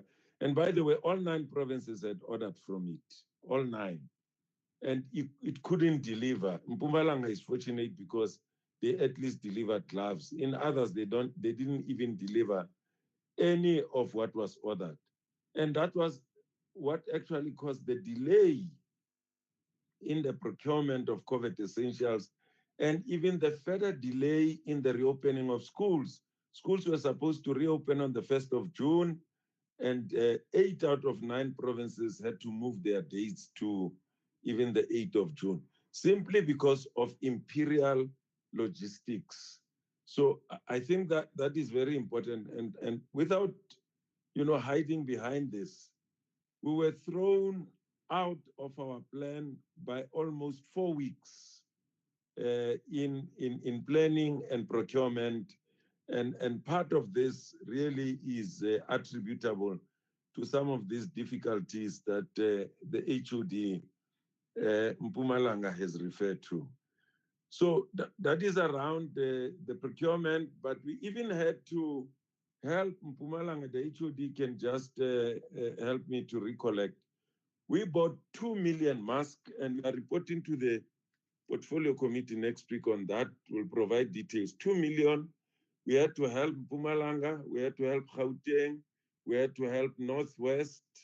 We had to help Limpopo. Yes, it was 4 provinces that we had to help with 2 million masks, 500 each. And I'm sure HOD Mpumalanga would indicate the information that I have is that the masks that we helped them with were not the ones which had defects of the elastic band, or which was had defects and so on. So that's about procurement. Maybe I must also touch the issue of learners with a temperature of 38 degrees Celsius and higher, as well as those who test positive. We reported to the Council of Education Ministers yesterday, and the HOD of Mpumalanga and the MEC were part of that meeting. The protocol for exams initially did not accept that learners who tested COVID-19 positive should be allowed to write, for obvious reasons of the danger that they would pose to other learners, including other workers in a school environment. But we got advice from the Ministerial Advisory Committee from the Department of Health, led by Professor Karim. When it comes to learners with a temperature of 38 degrees Celsius and higher, the advice was that those learners must be allowed to write, but they must be then located in an isolation room. In other words, they should not write together with other learners, even though there was no test to determine whether they are positive or not. But the fact that the temperature is higher than normal, they must be then separated from the rest of the other learners, but they must be allowed to write. The night before the writing of examinations in earnest, which was yesterday, as the Deputy Minister indicated, we received a number of calls and requests, including from Honorable Machesi, of course, conveying the request on behalf of a member of the public who happened to have been in the Eastern Cape. Then we had to consider those. I called the DG for Health.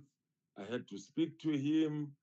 And to cut a long story short, we eventually concluded that it is in the best interest of these learners to be allowed to write, whether they've got a temperature higher than 38 degrees Celsius or whether they test positive.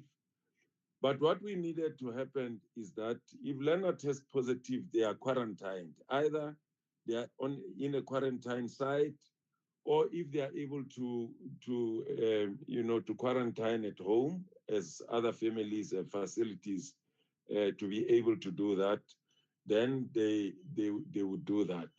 Then our responsibility is to administer exams. Then the issue of COVID-19 is the responsibility of the Department of Health.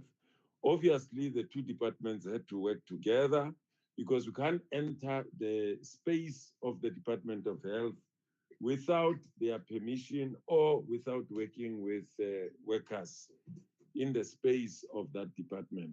So eventually, we agreed with the DG of Health. This matter was handled overnight up to very late in the night. It started 7 o'clock. Honorable Machesi can confirm that we also communicated with her until early hours of the morning, I think early in the morning, just to confirm that the plight of the learner that she brought to our attention had been attended to. So we had 6 provinces that got affected. We could give more details on this next week when we'll be reporting to the portfolio committee. 6 provinces.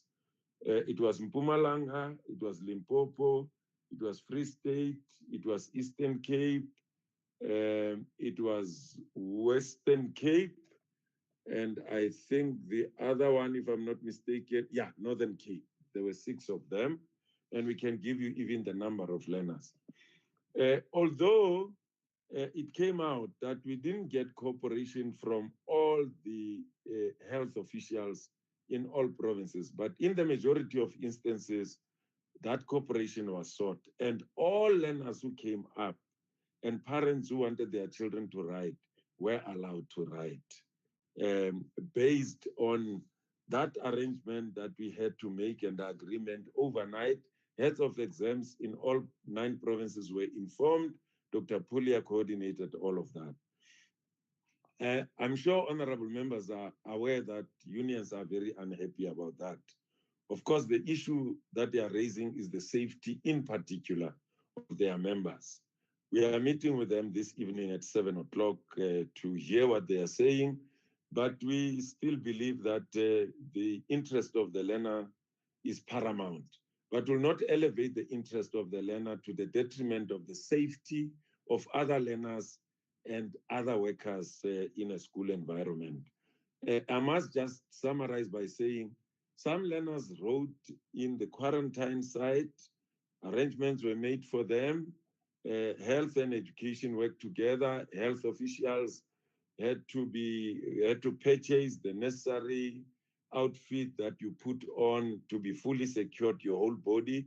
And then the question papers were then given to learners, and after they wrote, even the answer scripts were sanitized, put in a plastic bag, secured, and then taken to the examination center.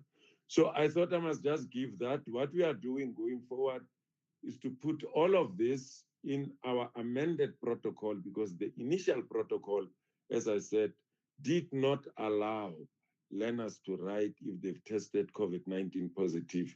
We believe that the class of 2020 has extraordinary determination and extraordinary resilience. I was amazed. I met with some of them.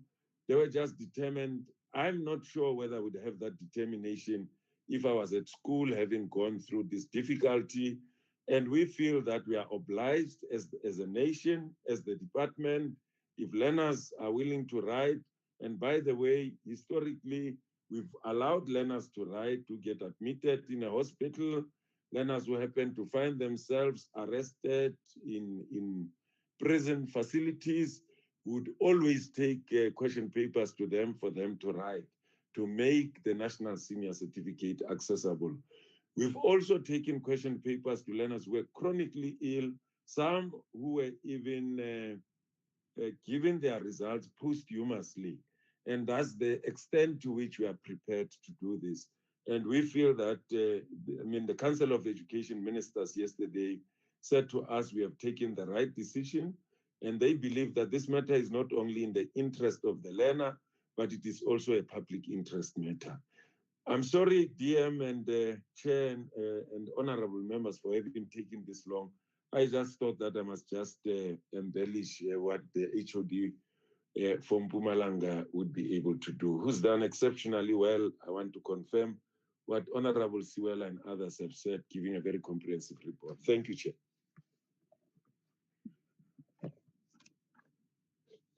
HOD.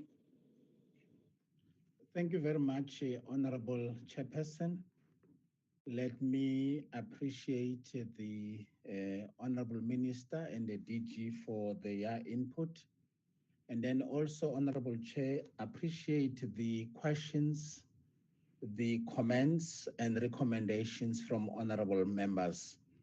We want to confirm, Honorable Chair, that we are committed in ensuring that all the issues raised by AGSA in the interim report are attended to and implemented. We also note the recommendation from the Portfolio Committee to say we need to improve on how we implement consequence management. We will be able, Honorable Chair, to share with members of the Portfolio Committee about our own internal, how are we going to improve the internal controls, within the department, how are we doing that? And also share with members as to how we have implemented the previous report based on the recommendations from the AGSA. There was a question, Honorable Chairperson, regarding schools that are struggling with basic services and what permanent solutions do we have. In our report, Honorable Chair, we indicated that there are term contractors that are already appointed by Public Works. They are addressing exactly that, permanent solutions. We will be constructing toilets. As indicated, the project is up to the end of January next year. And then on the other hand, we, in consultation, or let me say, working together with the Department of Human Settlements, we are installing boreholes in all the schools where there is a challenge of water. That data could also be provided to indicate which schools are going to benefit in as far as the boreholes, are concerned. That is about the permanent solution on the basic services. It is something that we prioritize in this financial year, considering the COVID-19 implications in schools. We indicated there was a question also about the HIV and AIDS grant. We have amended the business plan, but the amendment doesn't imply that we are compromising what is expected on the grant.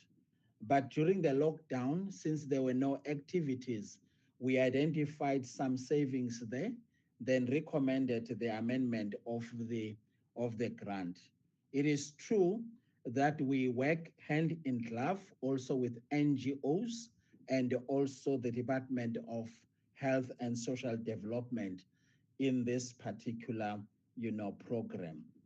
Where there is a shortage of maths and science teachers, as it was indicated here, we have appointed the Funza Lushaga bursary holders in some of the schools and also appointed substitute educators.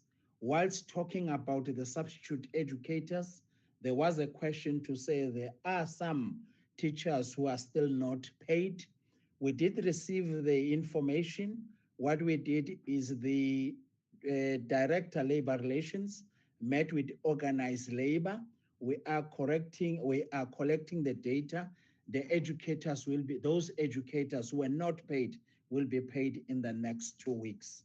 That is what we have committed to do.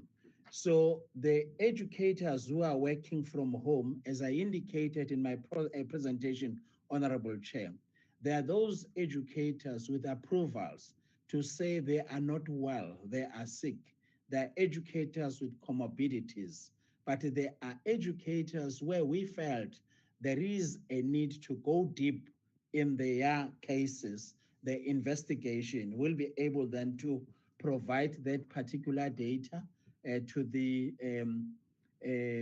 Portfolio Committee. Honorable Chair, there was a question about the monitors. Why are we addressing independent schools, not the other schools? We want to indicate, Honorable Chair, that we are addressing all schools in the province in as far as that is concerned. We will then, in Bushbuck Ridge, I think there was mention of Umngana Lonene in terms of taking part in the radio lessons. We will then investigate that matter. But in Bushbuck Ridge in particular, we are working with the community radio stations in addressing the issues of the provision of curriculum as a support and also as an intervention to the learners. I did indicate that we are taking note of the consequence management, and then we'll also provide a separate report on the CRB school and then the specialized schools in terms of what was raised today. Unfortunately, we don't have the report today, but we commit that we will be able to provide that. The letter written to the MEC regarding the labor relations matter, where issues of corruption and fraud were raised, we will investigate. The office of the MEC will then be responding, but I will convey the message to the MEC, and then we will assist the MEC in terms of this particular matter. We will ensure that that is provided by next week. If it's not a full report, but maybe then a preliminary report is provided to the honorable member. There was a question on the specification on the mask supplied. First, Honorable Chair, I want to confirm that what the DG indicated is correct. Through the intervention of DBE, we did, as a province, receive 50,000. It's 500,000 masks that we received as Mpumalanga. And we are happy with the consignment. It is in order. Yes, the ones that were appointed by the province, as indicated in the AGSA report, it's the KwaMhlanga area, and then those were collected, and then that were wrong, they were collected, given back to the service provider, and then replaced by the correct ones. Specifications were distributed together with the RFQs when we were sourcing the process. So I cannot defend what the service provider did, but the report, both the AGSA report and the internal audit report, do reflect as to say, no, seemingly quality assurance was not done from our part. Hence, then we'll be implementing some consequence management. The replacement was then done. So we only paid for the supply of the masks that were correct, not the incorrect ones. And then the DG responded to the COVID-19 learners. I am not going to do that. And then the information on the teachers that are working from home, schools that were vandalized, and then we will be able then to provide that particular information. There was a question about why didn't we consider the manufacturers of the masks as opposed to deal with service providers? We were really under pressure. We are not defending this one. We are definitely under pressure, and there was no time to go to the manufacturers. Given the opportunity, next time we'll do things better. But here we're definitely under pressure. The statistics on curriculum coverage, attendance, that information we can then provide, Honorable Chair, at the later stage. Also money spent on mobile classrooms, how much a mobile classroom costs, that we will be able to provide. 7 schools damaged. That information is available. As I indicated, we appointed term contractors through the Department of Public Works, Roads and Transport to attend to this. We then intervened by providing mobile classroom in certain areas, and then in certain areas we had then to deploy the learners to schools where there is some space. how many teachers that were affected. We did report provide in terms of the report, but I think it was a request to say DBE as the mother department should then consolidate the information on behalf of all the provinces. But we do have the information that is required, and then we did talk to that. Honorable Chair, let me request that the information that we are unable to provide or the questions that we are unable to respond to today, may we be given an opportunity to provide all those responses in writing. Thank you very much, Honorable Chair. We listened to you and we are committed to do what is right. Thank you very much.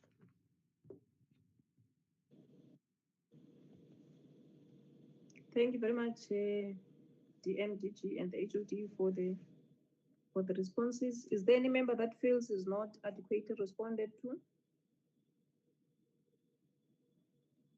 None. We are behind time. At this point, thank you very much, HOD and your team for the responses. I think we can allow you to now leave the meeting as we are going to deal with the issue of MsMatebe from the Northern Cape. Llewellyn, did MsMatebe and the Northern Cape leadership, did they manage to log in? Yes, Chairperson. In fact, I just spoke to MsMatebe as she had a problem with sound. So I suggested that she log out of the meeting and back into the meeting. So she's busy coming into the meeting as we speak. And I know that the Northern Cape is present in the meeting, Chairperson. Okay. From the Northern Cape, who is sitting there? She's back in chair. Thank you. Okay. Let me welcome then. Let me welcome the Northern Cape Department of Education, and let me welcome MsMatebe. Thank you very much for being part of this meeting. We are a little bit behind schedule. So without really wasting any time, I would just want to check who is leading the Northern Cape Department of Education. Thank you, Honorable Chair. MEC Oh, Monakali. okay. Yes. All right. Okay, MEC. You can just give us a roll call. It's yourself and who is in the meeting? It's myself, Honorable Chair, and the acting HOD, Mr. Belzana, who will be doing a short presentation on the progress on the matter. Oh, okay. All right. Thank you very much. Thank you very much, Ruby. MsMatebe, welcome. Can I see you?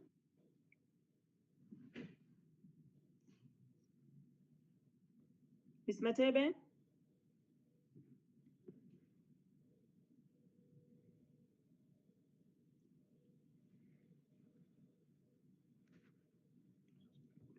MsMatebe, are you able to hear us?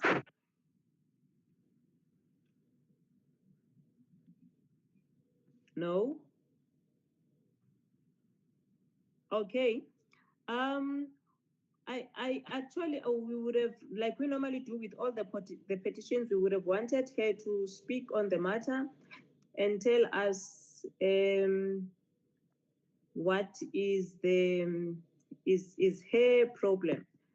But as we are waiting for her, because we are really behind the schedule, just to give a background, we have received a petition from MsMatebe, who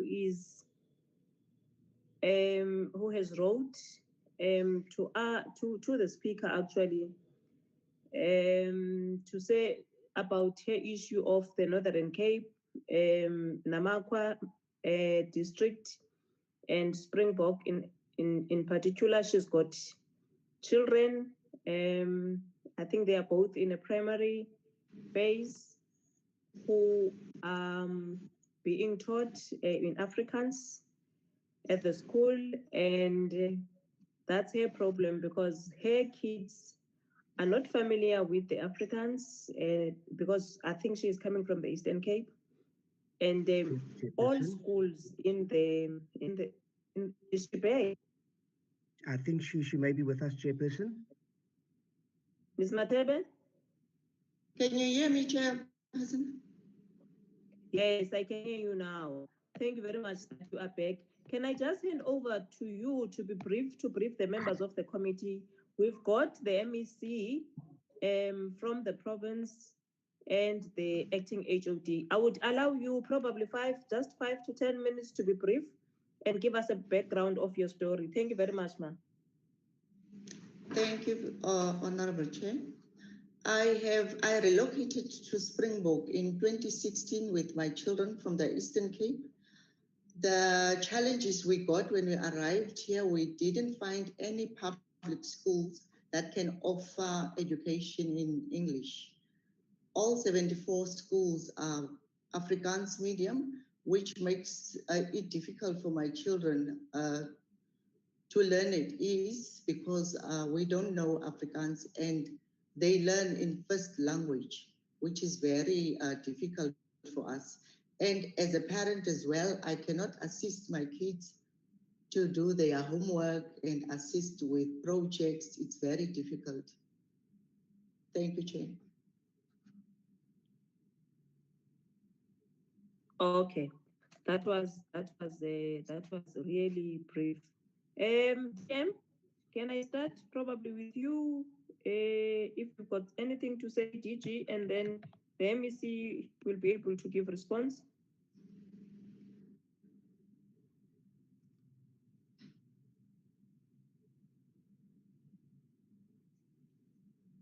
DM, are you still in the meeting?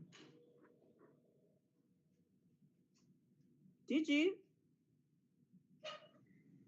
Yes, Chair. I'm trying to check where DM is. She's been here, but I don't see her now. I don't know, maybe she left with Mpumalanga. She'll come back. Yeah, it's a very... Yeah, she ushered Mpumalanga out, maybe. No, Chair, let me say that I'm very sympathetic to the case that has been put before the portfolio committee.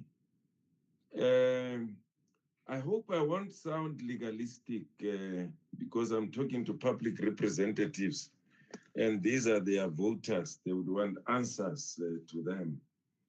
Section 29 of the Constitution, which regulates the provision of basic education, there's a line there that talks about practicability. And practicability would also mean that you provide insofar as it would be practicable or possible. You provide education to all learners. The situation that the colleague has painted, I'm very familiar with. I happen to be, an example part of it. My home language was isiXhosa. I had to learn among, maybe not as difficult as Setswana. From primary school, I had to learn that.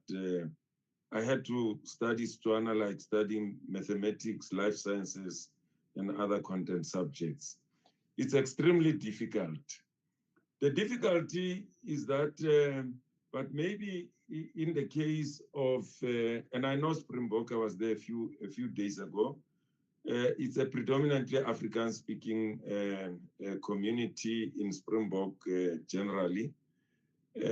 I'm not sure what the plans are of the HOD and MEC in at least bringing or even trying to accommodate communities such as this ones. But I had the opportunity of speaking to the district director of Namakwa, who indicated that with the mining activity that has started not far from Springbok, they've had lots of requests for accommodating even isiXhosa speaking and other communities. And they are looking at, those requests, but much more important, they were also looking at issues of even accommodating some of these learners, either in primary schools or even high schools, that are able to provide for both Afrikaans and English. As to where the plans are, I'm sure the acting HOD and MEC will be able to enlighten that. I just thought that Section 29 of the Constitution would be a point of departure, but one wouldn't use that like throwing a book at a desperate need like this one. So you could try, your best to try and accommodate. Most of that, she says, she's been there since 2016. I'm sure by now there should have been some movement or plans from the province to try and accommodate this desperate need.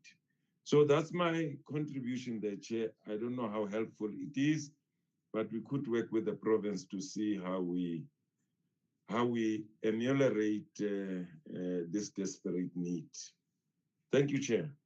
And honorable members, honorable MEC, and my colleague, acting HOD from the Northern Cape. MEC, can we hear you? Honorable Chair, thank you very much. Honorable DM, honorable members, DG. Thanks for the background, DG. I think DG is on spot. It's clear that DG understands the dynamics. Honorable Chair, yes, the issue did came to our attention as the Department of Education, and we are in a process of looking at the issue, but I think I should allow the acting HOD to make a presentation to indicate the progress that we have done so far. Safe to say that we must not forget the dynamics of the area, because the area that we are speaking of, it's 99.9% Afrikaans-speaking community. But there are some interim interventions that we are trying to make sure we accommodate learners who are not speaking Afrikaans. But the acting HOD will then just take you through the presentation so that you can understand what is the progress we've made so far. Thank you, Honorable Chair. With your permission. Thank you, MEC. Thank you, Honorable Chairperson, honorable members of the Portfolio Committee, honorable members of the Select Committee, and the Honorable Deputy Minister, Honorable MEC of Mpumalanga, who is still there, the DG, the DDGs, all senior managers and officials. Chairperson, the intention for us here was that we are going to do a presentation. But now that we have listened to MsMatebe, we will show just certain tables, and then thereafter that I think we are going to come with a proposal which is a way forward. And can I also just apologize on behalf of myself and the MEC? We are only 2 months in this post, and these events have happened even before we came in. But I think that we will do a proposal after we have actually gone through this. Yeah,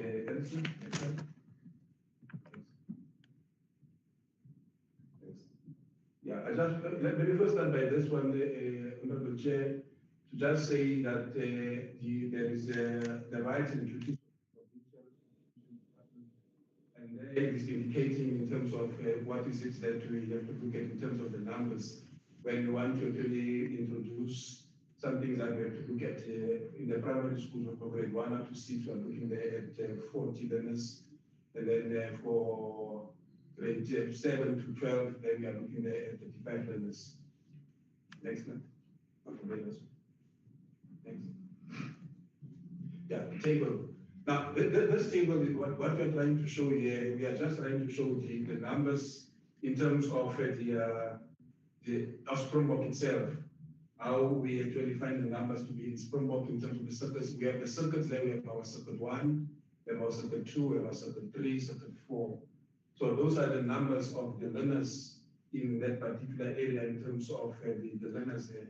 If you look at circuit 1, number of learners is 5,603, and you look at the home language, all of them are in Afrikaans, and we don't have these others. So that is the numbers that we have. And then we go to the next slide. On this slide, it's a slide that is actually telling us about the primary schools that are there in Namaqua in terms of the numbers that we have in the school there. So as you can see, Chair, that if you look at English, the English is only 8, and then if you look at that 8, the 8 is actually coming from different schools. You have 5 in Dr. Issa, and then you have 8 in Concordia, and then we have in Microsoft 3, and then there's in Cyprian we have 4, and then in Springbok Primary is 9, and give us a number of 29. And then in this case, this is now a specific area now in terms of the different primary schools. There we have the primary schools in terms of the numbers. That is the number of learners, and then Afrikaans home language. So we just give a breakdown in terms of the different schools, what you get in the different schools. And then this one is a specific one. It's only talking to Springbok Primary School. And then here, I just want to focus also on the English. If you can look at the English, there is that we have 9 learners for Afrikaans, for English in the Springbok. And if you look at the grades, grade 2, we have 2. Grade 2, we have 1. Grade 3 is 3. Grade 4 is 2. And then grade 6 is 2. And grade 7 is 1. Now the issue here is that I'm going out of the presentation now to just indicate that as a department, that we were actually looking at the numbers in the district. And then we then thought of a proposal, that is an interim proposal. And that proposal was actually going to mean that we will be procuring textbooks for those learners who are doing English. So we started the process early this year with getting the information from the schools. However, because of COVID, the numbers came in very late, and then we placed the orders with the publishers, although very late. And as we speak, the textbooks have arrived at the district office, and I'm sure that the schools are going to be receiving those textbooks. But that was a plan for this year. But we are actually thinking that now that we have listened to MsMatebe, is for us to actually go back again to Springbok.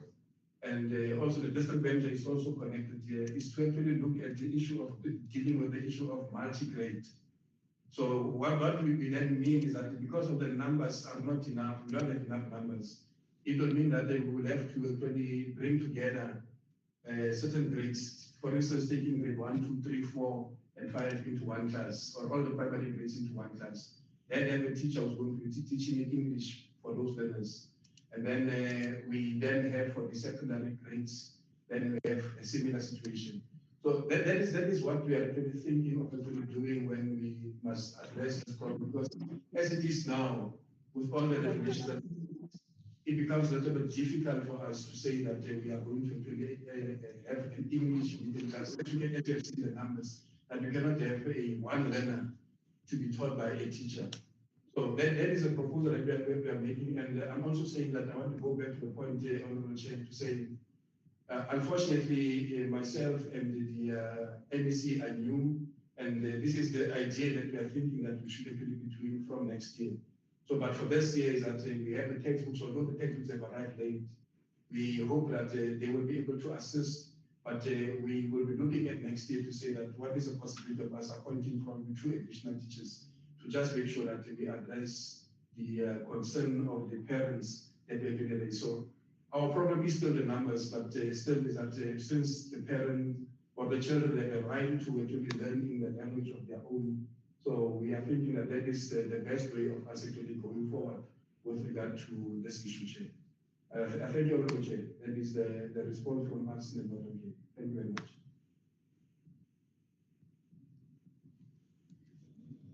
Okay, thank you very much. Thank you very much, DPE and Northern Cape. Members, I think let me just allow members, if there are members that would really want to speak on this matter. Can I note hands? I have noted the end of Honorable Sukers, and then there is Mashabalala. Mashabela.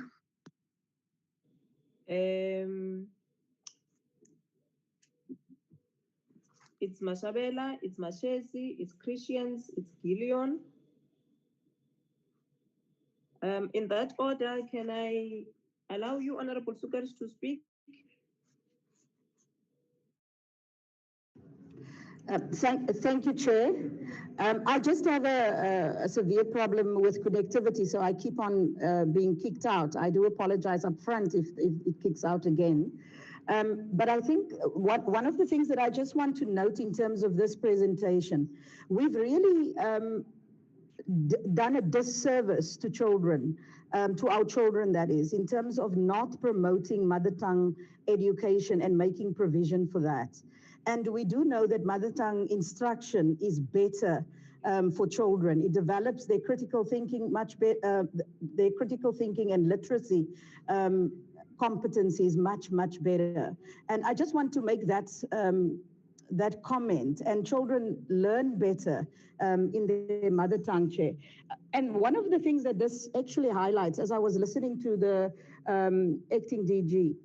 acting HOD, I'm sorry, is that there is limitations in our system. And one of the things that really works well is the alternative education models, where children are either being taught in homeschooling, or they're being taught in centers specifically that functions almost independently in order to accommodate those children that would want to be taught in their mother tongue, or that the parents chooses to do mother tongue education. And I just want to ask if I know the department is constrained because of policy, but is it not possible here for us to be innovative and possibly, make available an independent micro school receiving equitable department subsidy, and that can perhaps be on the grounds of a school within the language of instruction that is needed for this area. There are solutions available, and I think this is part of the challenges that is actually opportunities for us to expand and be innovative so that we accommodate this, and also because it is in the best interest of the children. That is my question. That is my comment, actually, Chair, and also a question, I assume, to the department, to ask if that is something that we can look at specifically here. And there are people in this country, experts that, that are very good at setting these things up. And, we can bring those type of people around. But I do think this is an opportunity. And I know from a departmental perspective, it is challenging. But yes, it is an opportunity as well. Thank you, Chair. Honorable Mashabala. Thank you very much, Chair. This matter is really disappointing because in South Africa, we are multilingual and we have 11 languages, which are official languages. And for the one area to decide that they will teach their children, because they are in Umlazi, they will use isiZulu as a medium of instruction to everybody, then that becomes a problem. Because we do have the language that is common to be used, which is English. Yes, English is not the only language, but the thing is we have 11 languages. At least the children must be taught in a language that they will be able to understand. So it's really unfortunate at this stage, Chair, to have a situation like this.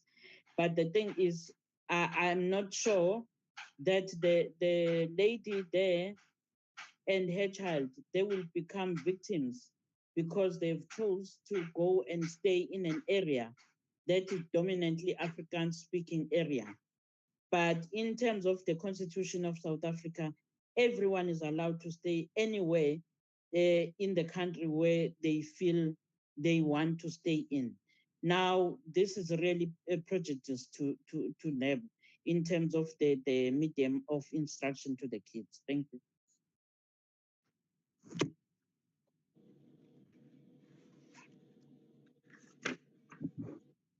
Honorable Mashezi? Yes, Thank Honorable you. MsMatebe. Okay. Yes, Honorable MsMatebe. Thank you, Chair. Firstly, Chair, there are 11 official languages in South Africa. For a district in this country, which has over 74 public schools to teach solely in Afrikaans, is undemocratic and borders on being unconstitutional. The makeup of Namakwa district is not and has historically not been solely Afrikaans speaking people. The Northern Cape Department, as an arm of government, must ensure it caters to the diverse nature of our communities. It is therefore non-negotiable that schools must be comprised of a variety of languages, in this instance, English. Northern Cape Department must embark on a recruitment drive for teachers who will teach in English as an immediate task. To say there is not enough demand is not sufficient, as the people of Namakwa have never been given a choice but to be taught in Afrikaans. To provide them with a singular option in a constitutional democracy is out of order. Even the job sector, as well as the tertiary sector, operates with English as a primary mode of operation and communication. To restrict the Black children of Namakwa to the use of one language in education disadvantage them in their future prospects. Thank you, Chairperson. Honorable Mashezi? Thank you, Chair. First of all, I would like to thank MsTebe for coming to come and present to us and come and inform us about the situation in Namakwaland. And it's very unfortunate. I just want to say also, as a preamble, to say that I didn't know that the DG is on. I just want to say thank you so much for yesterday for moving the mountains to make sure that Elena, who might not have been given an opportunity to write because the schools were saying that he won't be able to write, and you really moved the mountains yesterday for that, Lena. I just want to maybe extend my appreciation for what you've done. And I think also, given what MsMatebe has just given us, I think we can try to move some mountains here, DG, because I don't think her children are the only children that have been affected by this in the country. If we talk about the Section 29 of the Constitution, you're saying that there have to be provided, there has to be practicability. But then, it becomes very difficult if you have a country that has 11 official languages. So I think that our Constitution has to make that a base. If you're talking about the practicability, it could also mean that if a child from overseas comes, a Greek child that comes from overseas, comes and studies in South Africa, cannot say that I have the right to be taught in the Greek language or Italian language or the German language. So I think this Section 29, it has to be maybe tested in court, because if I have a right to education as a South African, and now I am prevented from giving the education, because that's how I'm seeing it. Because if you say that, I don't understand the language, obviously I am not being provided education, because I'm not going to make it. Chances are that these learners are going to drop out. Chances are that the psychological impact or that comes with this is not the same impact. They are not afforded the same rights as other learners. So I think it's something that we really have to, look into. And I think this Section 29, it needs to be like, maybe, somebody should test it in court to say, really, when you talk about practicability, is it really for South Africans, for South African children, or is it in the sense that if you have a child that comes from another country, cannot come here and say, I want to be taught in my mother tongue. So what does it mean to a South African, this Section 29? And I think we really have to, yesterday we spoke, myself and you said you're going to come back to me. It was specifically about this issue of the languages. You said that there is a pilot in the Eastern Cape whereby mother tongue is used as the official language together with English. And I was trying, as you were trying to explain to me. So I don't know, how can we not look at these classrooms? Because it's not about building a school for these learners. It's how do we accommodate them in those schools that are already there? How do we say that, how is it possible that you can have a learner attending a classroom and have a bilingual teaching happening in the class, whereby they can be given the textbooks in English, and then try then to also to accommodate them in a manner that they can be able to understand. I know that maybe it doesn't really address the current situation, whereby the learners can have a classroom of their own. So I don't know, Ms. Tebe didn't tell us how many learners have found themselves in this situation. So it makes it very difficult if it's only her children. But how can we be able to make our classroom to be flexible enough to accommodate learners of a different language in a classroom that is dominantly, Afrikaans? Is there a way that we can actually be flexible? Can the model that we spoke about, myself and you yesterday in the Eastern Cape, be the one that can be maybe piloted in Northern Cape, especially in Namaqualand, for such learners? Because it might be two. MsMatebe has brought two, and I don't expect her to have gone around to. I don't know how many people have signed this petition. But I would assume that these are not only her children that are kind of having this problem. But is there a way that a classroom can actually be flexible enough to say, how do we actually accommodate? Because just to say that this is an Afrikaans class and that's it, this is a disadvantage to these learners. They are deprived their right to education. That's what I believe. Thank you.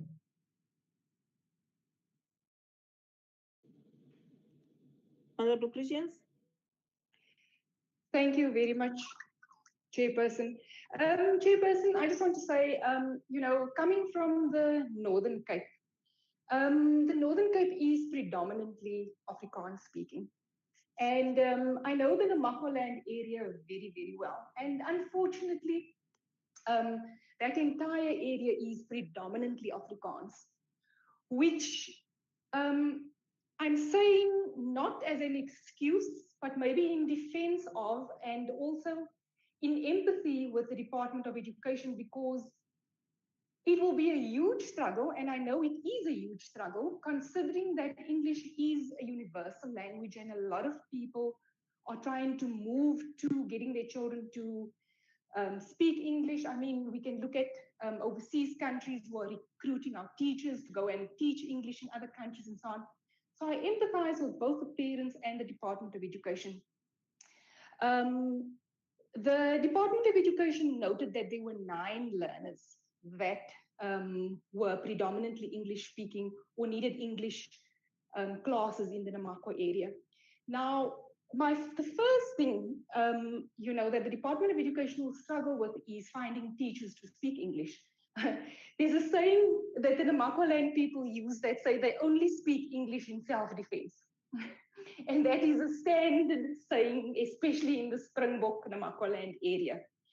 So what I'm saying is I actually want to agree with what Honorable Soekers has said.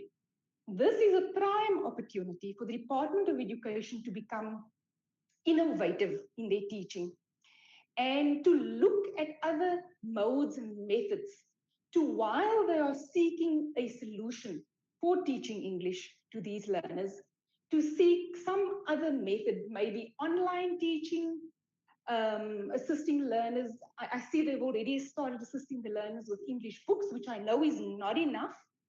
But in the interim, while looking for teachers, while a recruitment drive to get teachers to go to Springbok, which is a very, very remote area.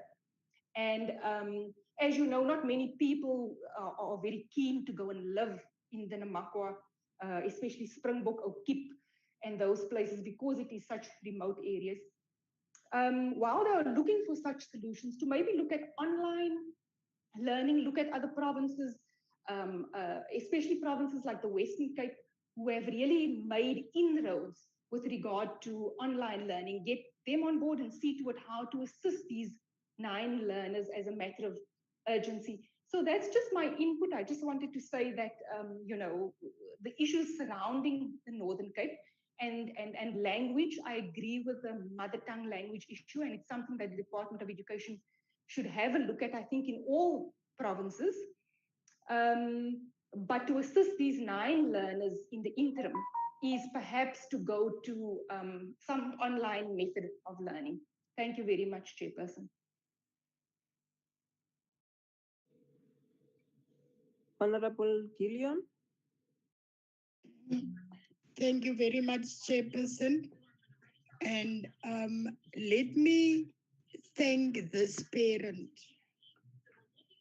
who had the guts to come up to Parliament to fight for the right of the children.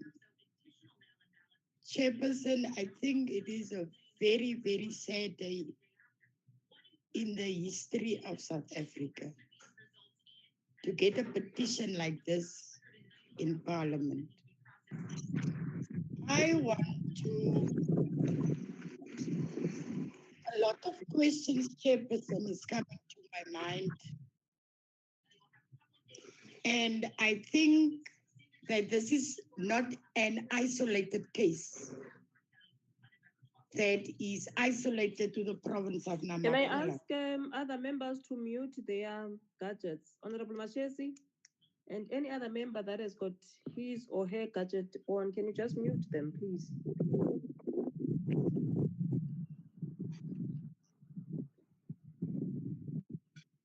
You can proceed, Mike Gillion. Thank you, Chairperson. Chairperson, I think it's a very sad day in our democracy to experience something like this today, and it is not isolated to Namakwaland. I also want to add my voice to the other members that is very disappointed that we are sitting with situations like that. Yes, the DJ has talked about the practicality and the department, MEC and HOD of Namakwaland, Northern Cape, specifically on the Namakwaland issue, has given us a presentation, but I think it's not good enough. We've got a national development plan in this country, Chairperson. Now in this NDP, these concerns are raised. And I believe that language can never be used as a barrier to exclude learners from accessing their constitutional right to education. Now, Chairperson, coming from a history of a homeland system where people were settled according to their particular languages, to the extent that other language speakers were totally disadvantaged from staying in these areas on the basis of their ethnicity. I think we can't allow this in South Africa any longer. Now, I understand the Northern Cape. I understand the history of the Northern Cape. Ek self is Afrikaans sprekend. But also, if we look into attracting scarce skills into the Northern Cape and other rural areas, we can never allow that scarce skills that we need so badly to assist us in building this country. People can't go to that kind of areas because they must be worried about the education of their children. Yeah. And this is a practical example of this. Now, I am very glad that one parent was prepared to bring this to Parliament in my constituency, Chairperson. And I want the DG to take note of this. Every year we are sitting with this problem.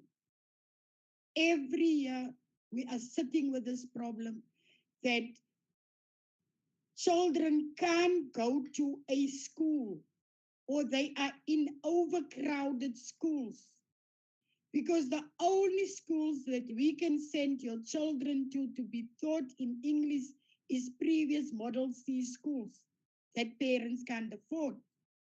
That's why I'm saying it's not isolated to the Northern Cape.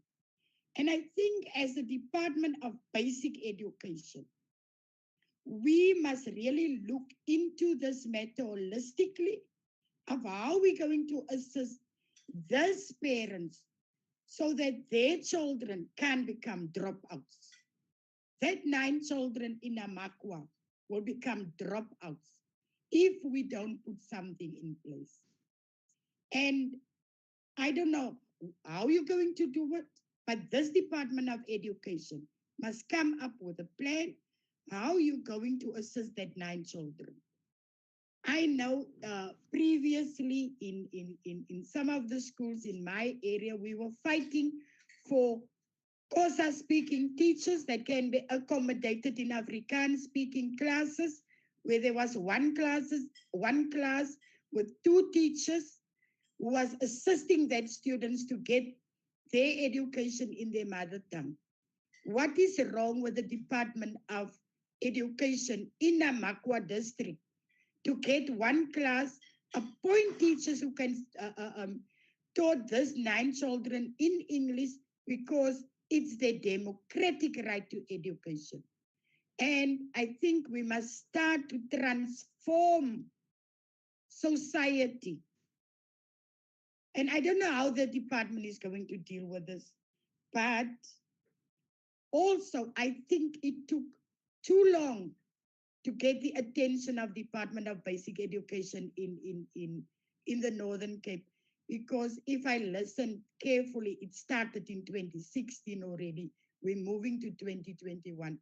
Chairperson, without any fear or favor, I think we as this Parliament can't fail that 9 children in Namakwa district. Thank you. Honorable Ndongeni.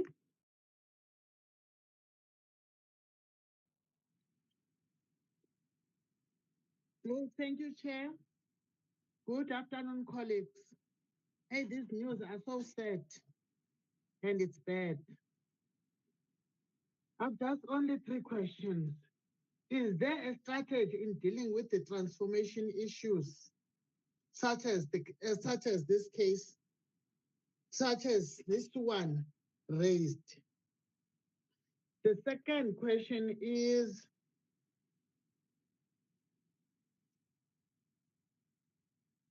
How are officials of department empowered to deal with these issues? And the third one, who must account on this matter? Is it a district? Is it a province? Is it a Department of Education national? If somebody can help me. Thanks, Chair.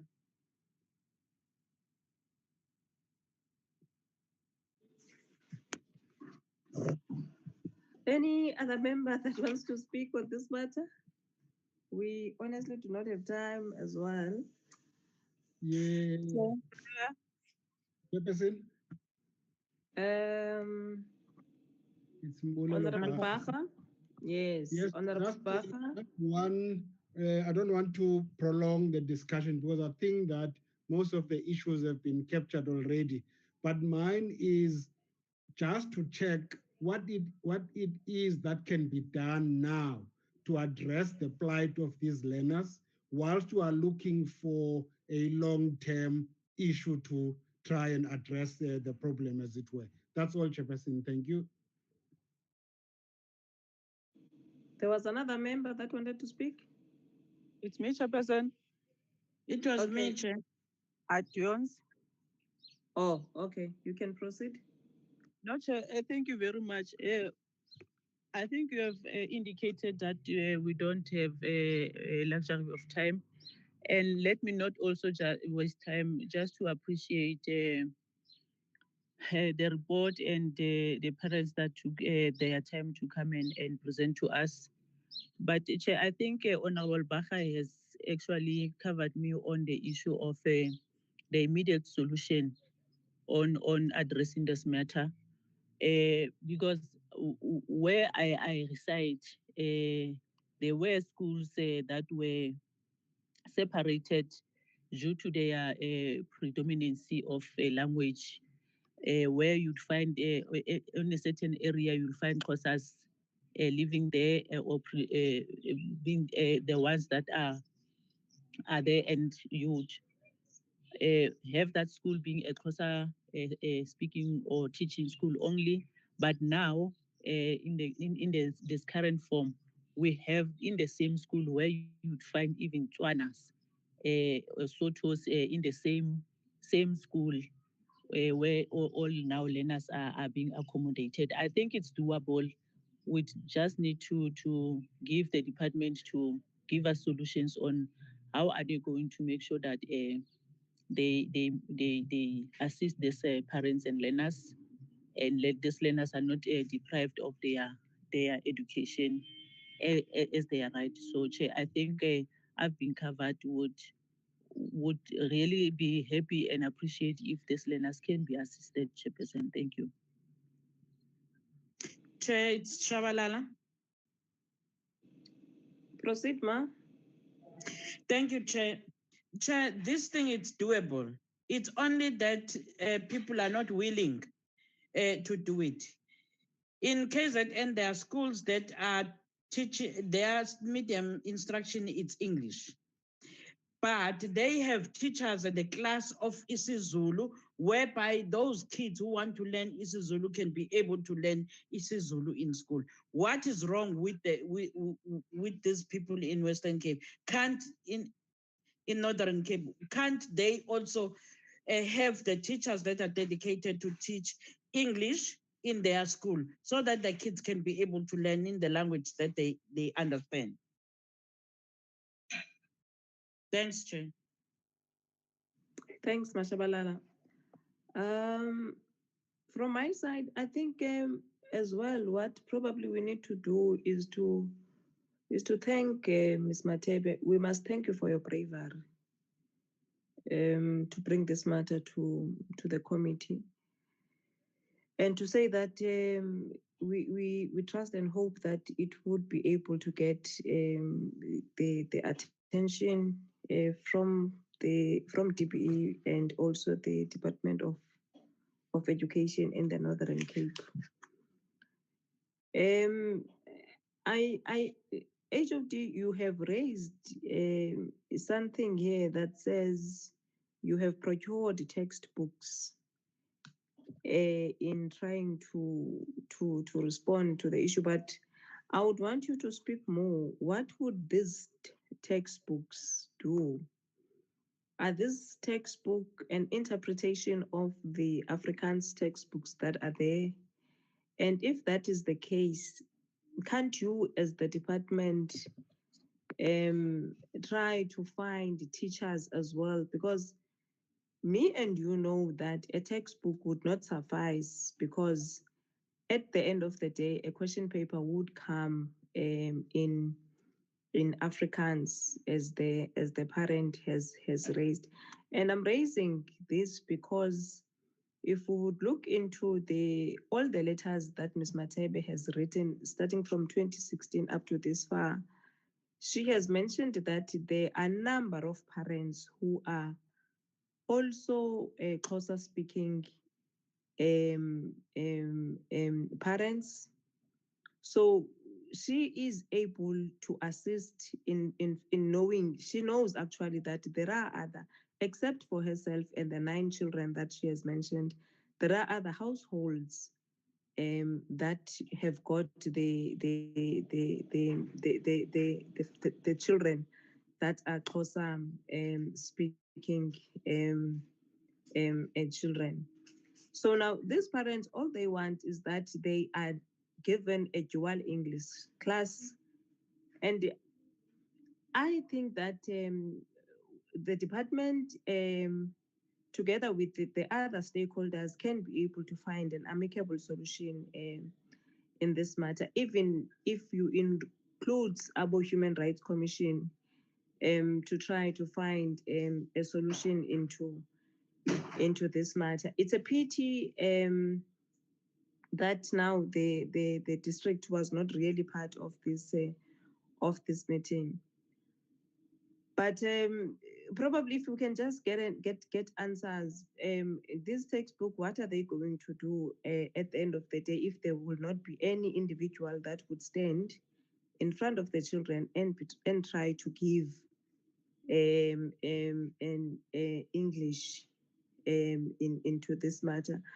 And I want to say yes to the DG, as much as he has raised facts, but to us as politicians, those facts are rather bureaucratic, because really, like you would have said, there are people who are our voters there, those communities, and those communities, you wouldn't want to keep them solemnly Africans. You can't have so many public schools in a district, and a district that I understand is doing very well in terms of performing, in terms of giving good results. And that's basically because of the fact that their children are taught in Afrikaans.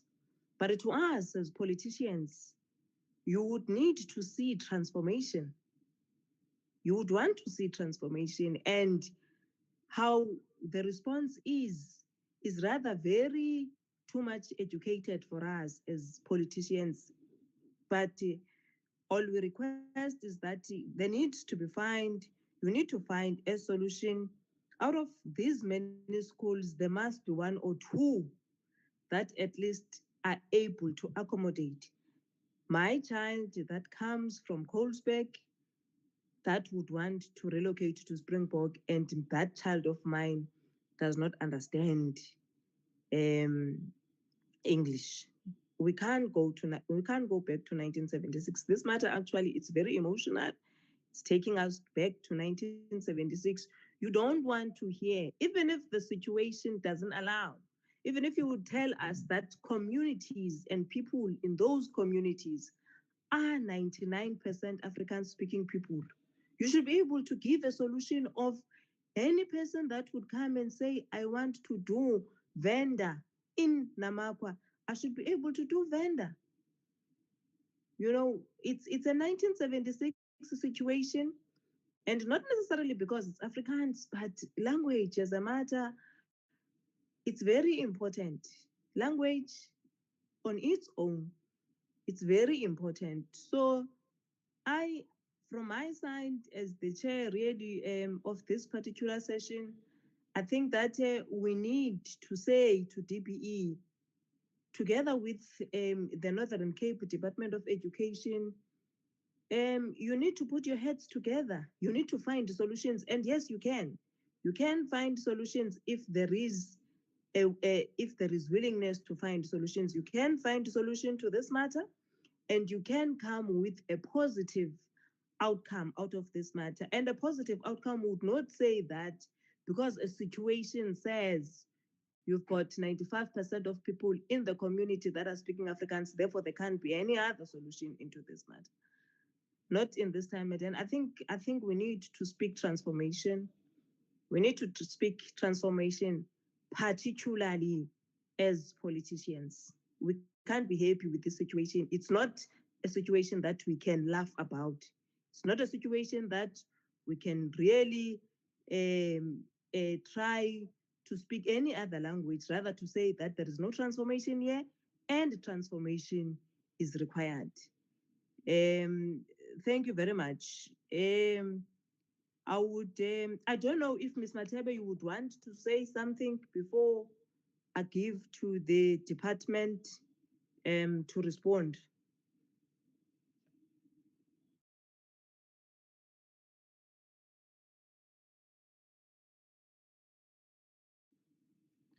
MsMatebe, are you still there?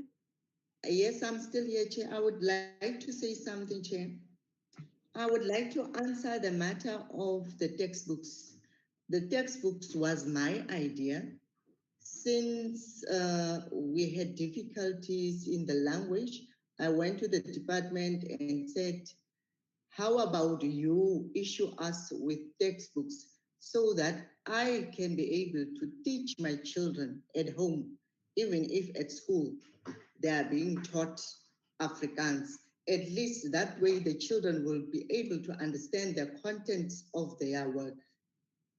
The other issue is language policies at the schools.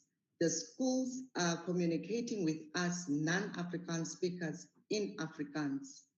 Whenever we complain, they just don't care.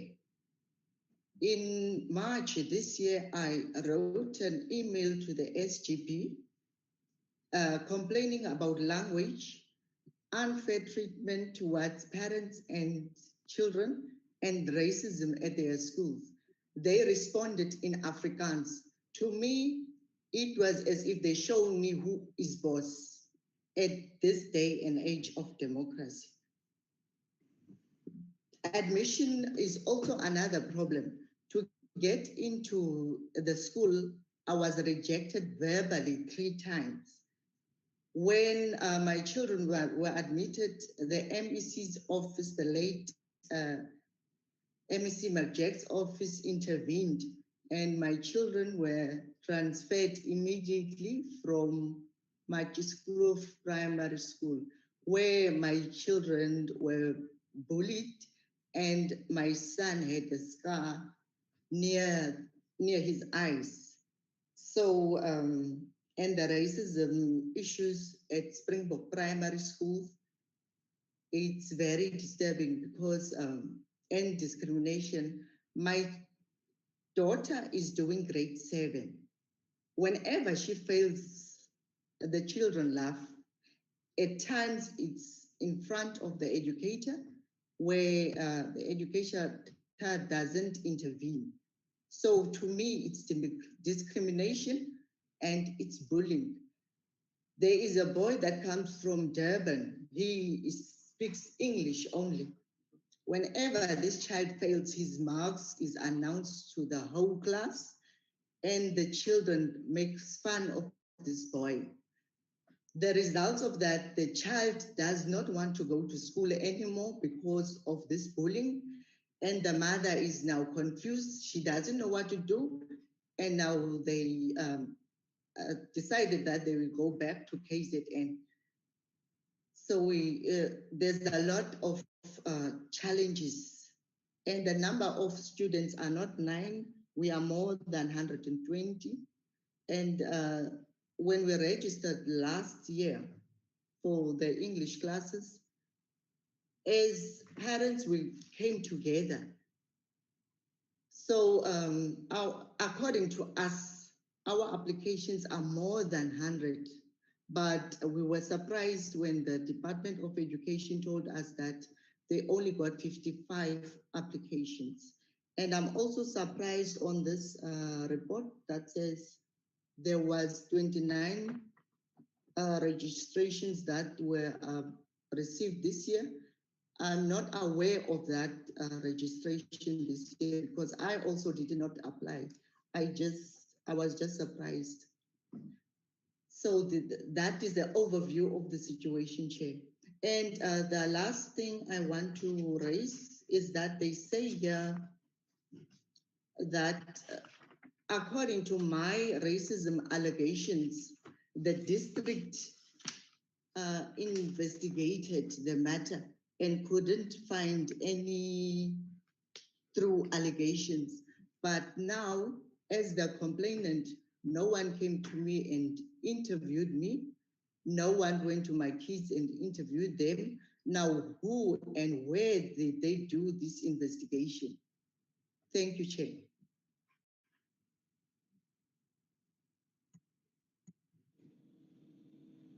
Thank you, Chair. Okay, all right, it's fine, MsMatebe. DBE, DM.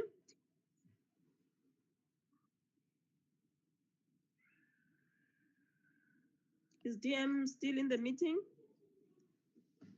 I'm not sure, Chair, what you have done to my DM. I don't seem to see her here.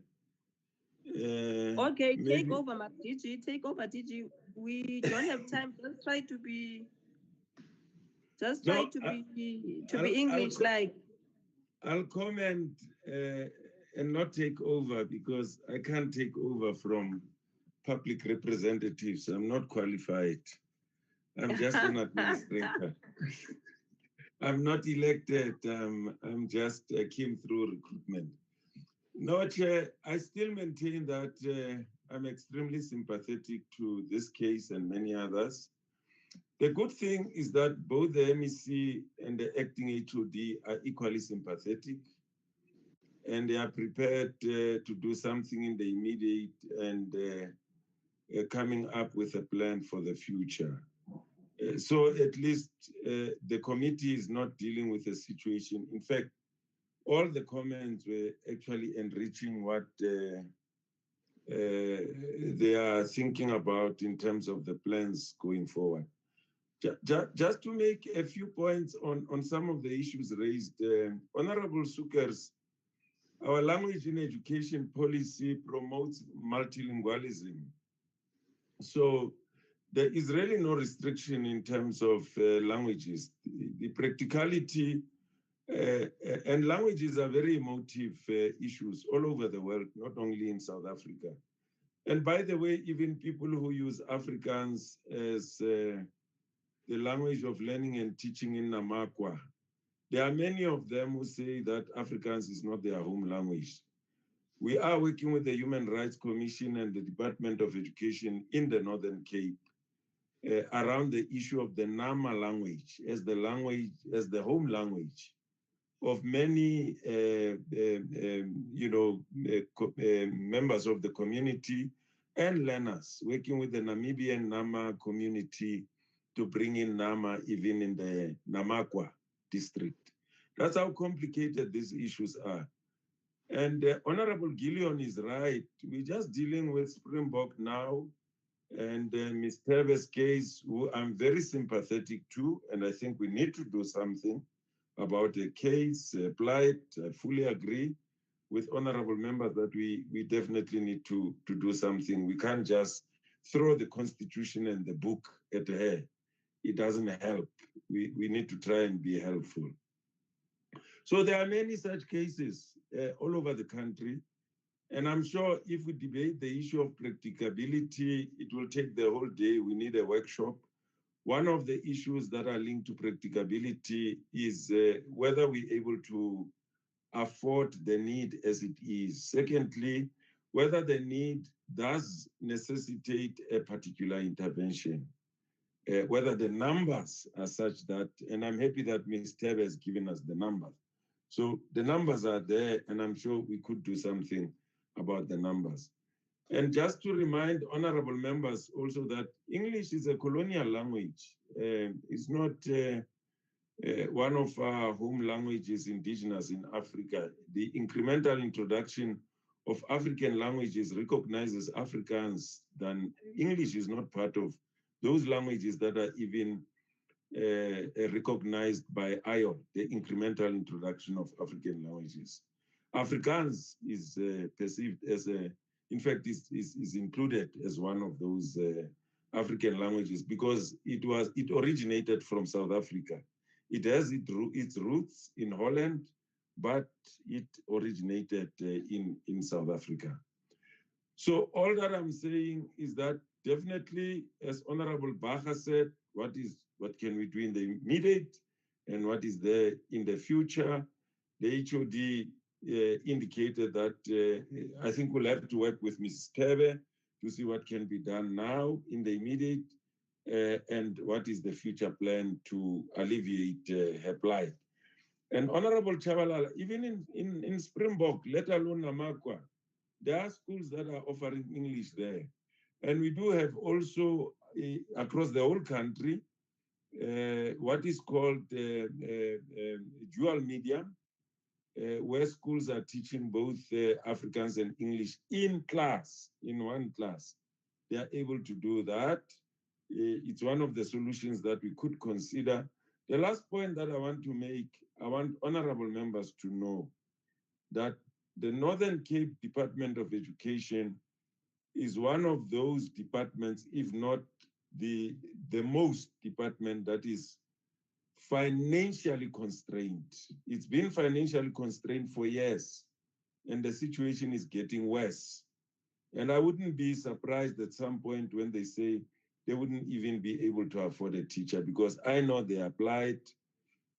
I know there are difficulties around finances, but for now, in terms of the case of MsMatebe, I think we're going to work together and try and respond, as the chair said, try and find a solution. But please remember that these cases are all over the country. You get a Motswana landing in Thohoyandou, parents getting,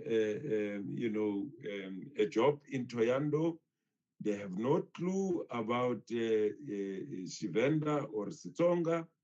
The child has got to learn there. And maybe the last point that I want to make, it is very clear from the research that even children and language, children from an early developmental stage, they learn many languages. They are more sophisticated than older people. They learn faster and quicker. Like myself, I gave you my example that I grew up in a Setswana community.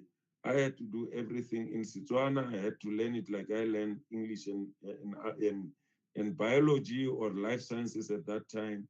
So international research also indicates that children can learn many languages very quickly. But mother tongue, I agree.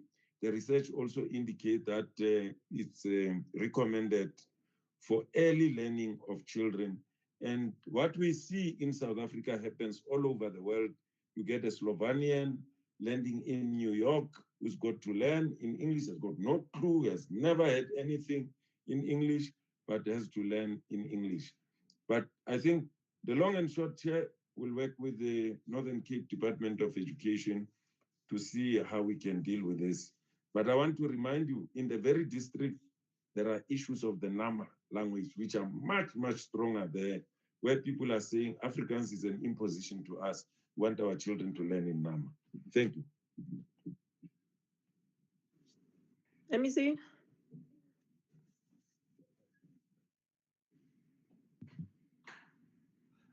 Thank you, Honorable Chair. Honorable Chair, now I want to appreciate the comments made by the honorable members. I also want to take the opportunity to acknowledge and appreciate the braveness of MsMatebe and what I can commit, Honorable Chair, with all the issues that we have outlined. I would like an opportunity myself to have an engagement with MsMatebe, and we are giving our commitment as a department that we will try our utmost best under the circumstances to try to assist the learners affected in the area. As the DG has said, that it's not only the Xhosa learners who wants English, but the bigger number of Nama parents who want their indigenous language for their learners. So it's a complicated situation. We are faced with constraints financially. The educators there, as one of the honorable members have said, are not as capacitated to present the subject content in English. But from our side, we are really open to try to address the issue. As you all know that the country is a democratic country, all languages must be accommodated, but we will really appreciate support from TBE so that we can work together to see how we address the situation. But from our side, the willingness is there. We will support where we can. We will respond to recommendations. As MsMatebe said, the issue of the English textbooks was her recommendation, and we responded to that. We are quite aware of the fact that the textbook is not enough, but we thought it might be something because she indicated she has got the capacity at least to assist her children. The other issue that I'm hearing for the first time is the issue that the results of a learner that are announced publicly in a class and the learner is mocked at is the first time that I hear that one. I would also like to follow that up. But generally, Chair, we appreciate the advice and we are going to do our best to address the situation. Thank you very much. HOD. Honorable Chair, sorry, I do not want to add anything. I think that from what the DG has said, I accept, and from what the NEC has said, that we will do exactly that. So our role will be that probably by Monday already, we will make contact with our district manager in Namakwa to actually get some information so that we can work on something. I have a team that is sitting with me and working currently. We have been brainstorming, so we have some ideas that we are going to push forward. So we are just requesting to be given time, and then probably within a couple of weeks, we are able to report back to the portfolio committee. Thank you. Okay. No, I guess then we are done with this meeting. We are done with the view that the department in the province would be able to meet with MsMatebe and with their district to try to find an amicable solution to this matter. And they would, of course, work with DPE. And it's obvious, not only on this matter of MsMatebe, but of course on the issues that you have raised yourselves of NAMA. We wouldn't want them to come to Parliament as well. It would be better to be proactive and try to also find solutions on those issues before they even come to this level. So with that as it may, like we have said, MsMatebe, thank you very much for standing up, woman. Thank you for standing up and thank you for being brave. You could have just decided to just take your kids back to Eastern Cape and not really fight. You would not understand. Probably you are trying, or you are making many parents to be able to stand, and maybe we will get more petitions now for any other languages as well, which must be acceptable, and something must be done, like we have said, to this matter of yours. So on that note, then, thank you very much, honorable members, for your patience. And thank you very much to all the people that have participated in the meeting. I would then ask the DPE and Northern Cape to leave us in the meeting so that we quickly just adopt the minutes of the previous minutes, very, very quick. Thank you very much, and bye to everybody. We leave you in peace, Chair. Thank you.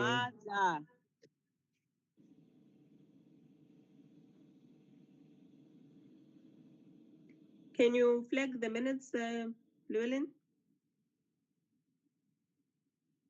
Just 1 second, Chairperson.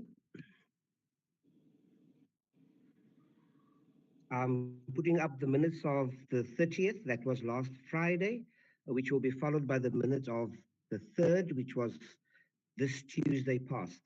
The 30th is up now.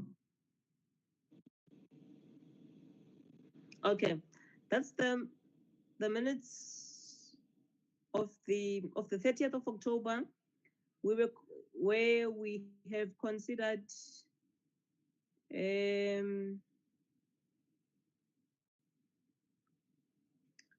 we were actually getting a briefing from Eastern Cape and Free State, and then we considered and adopted the minutes of the 27th of October. Those are the members that were in the meeting, both from NA and NCOP, and those were the DPE delegation that attended. And then you had also the Eastern Cape Department of Education that attended, and the Free State Department of Education that attended the meeting. You had the parliamentary staff from both houses. And then we opened the meeting and welcomed everybody that was there. And the delegation was led by Dr. Mhaule, the Deputy Minister of Basic Education. And then we gave the Eastern Cape an opportunity to present their implications of COVID-19, which the presentation was led by Mr. Nuku. And they have presented on the implications of COVID-19. And then after that, we gave Free State to do the presentation, which was done by Advocate Malakwane, who presented also on the implications of COVID-19 in their province. And then you had the observations of the committee members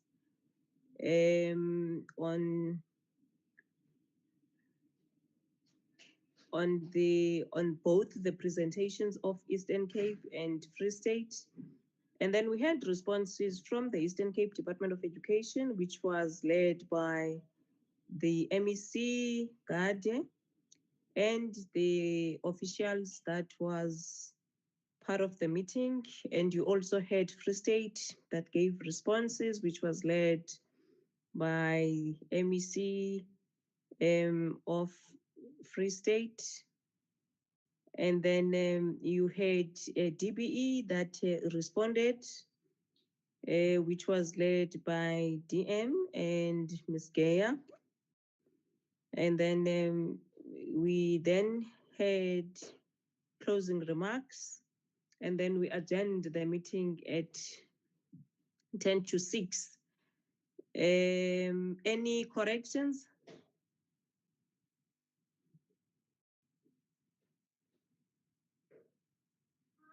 In the absence of corrections, can we adopt the minutes?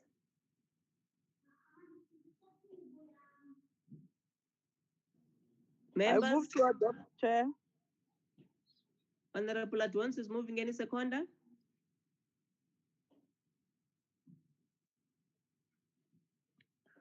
Any seconder? Ndongeni. Ms. Ndongeni, Honorable Ndongeni is also seconding the minutes. Can you flag the next minutes, Llewellyn?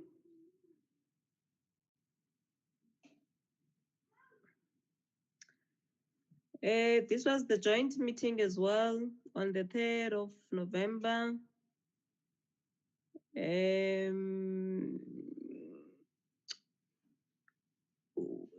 There was a briefing by the FFC and by the Auditor General. Those are the members that were in the meeting from both houses, and the officials that attended from DBE, and you've got your FFC delegation and the Auditor General's delegation, and then you had parliamentary staff, and then the chairperson was Honorable Chabeleng, who welcomed both AXA and FFC. And then there was an address by the Director General of DPE, Mueli, and then you had a presentation by the FFC, which was led by Commissioner Rockman and Ms. Peters. And then you had a presentation from AXA, which was led by Mr. Baganzi, and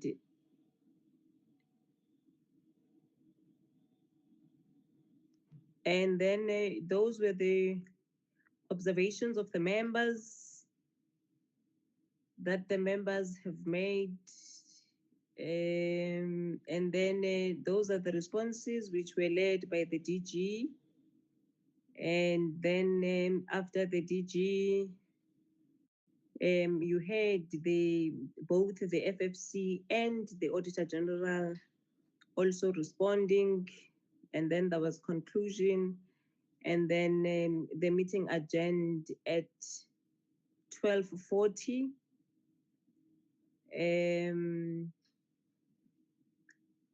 Any corrections?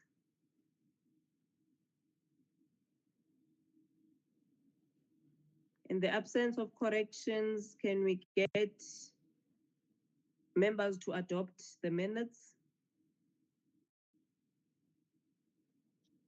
Chairperson, I move that the minutes be adopted. Principal is moving that we adopt the minutes. Any seconder? Chair, I would like to second the adoption of the minutes. Thank you very much. Shabalala is seconding. Thank you very much, honorable members, and hopefully you would have a very good weekend. Wherever you are, enjoy your family. And it's the last weekend before by-elections next week. So hopefully we will be on the ground. Goodbye. The meeting is adjourned.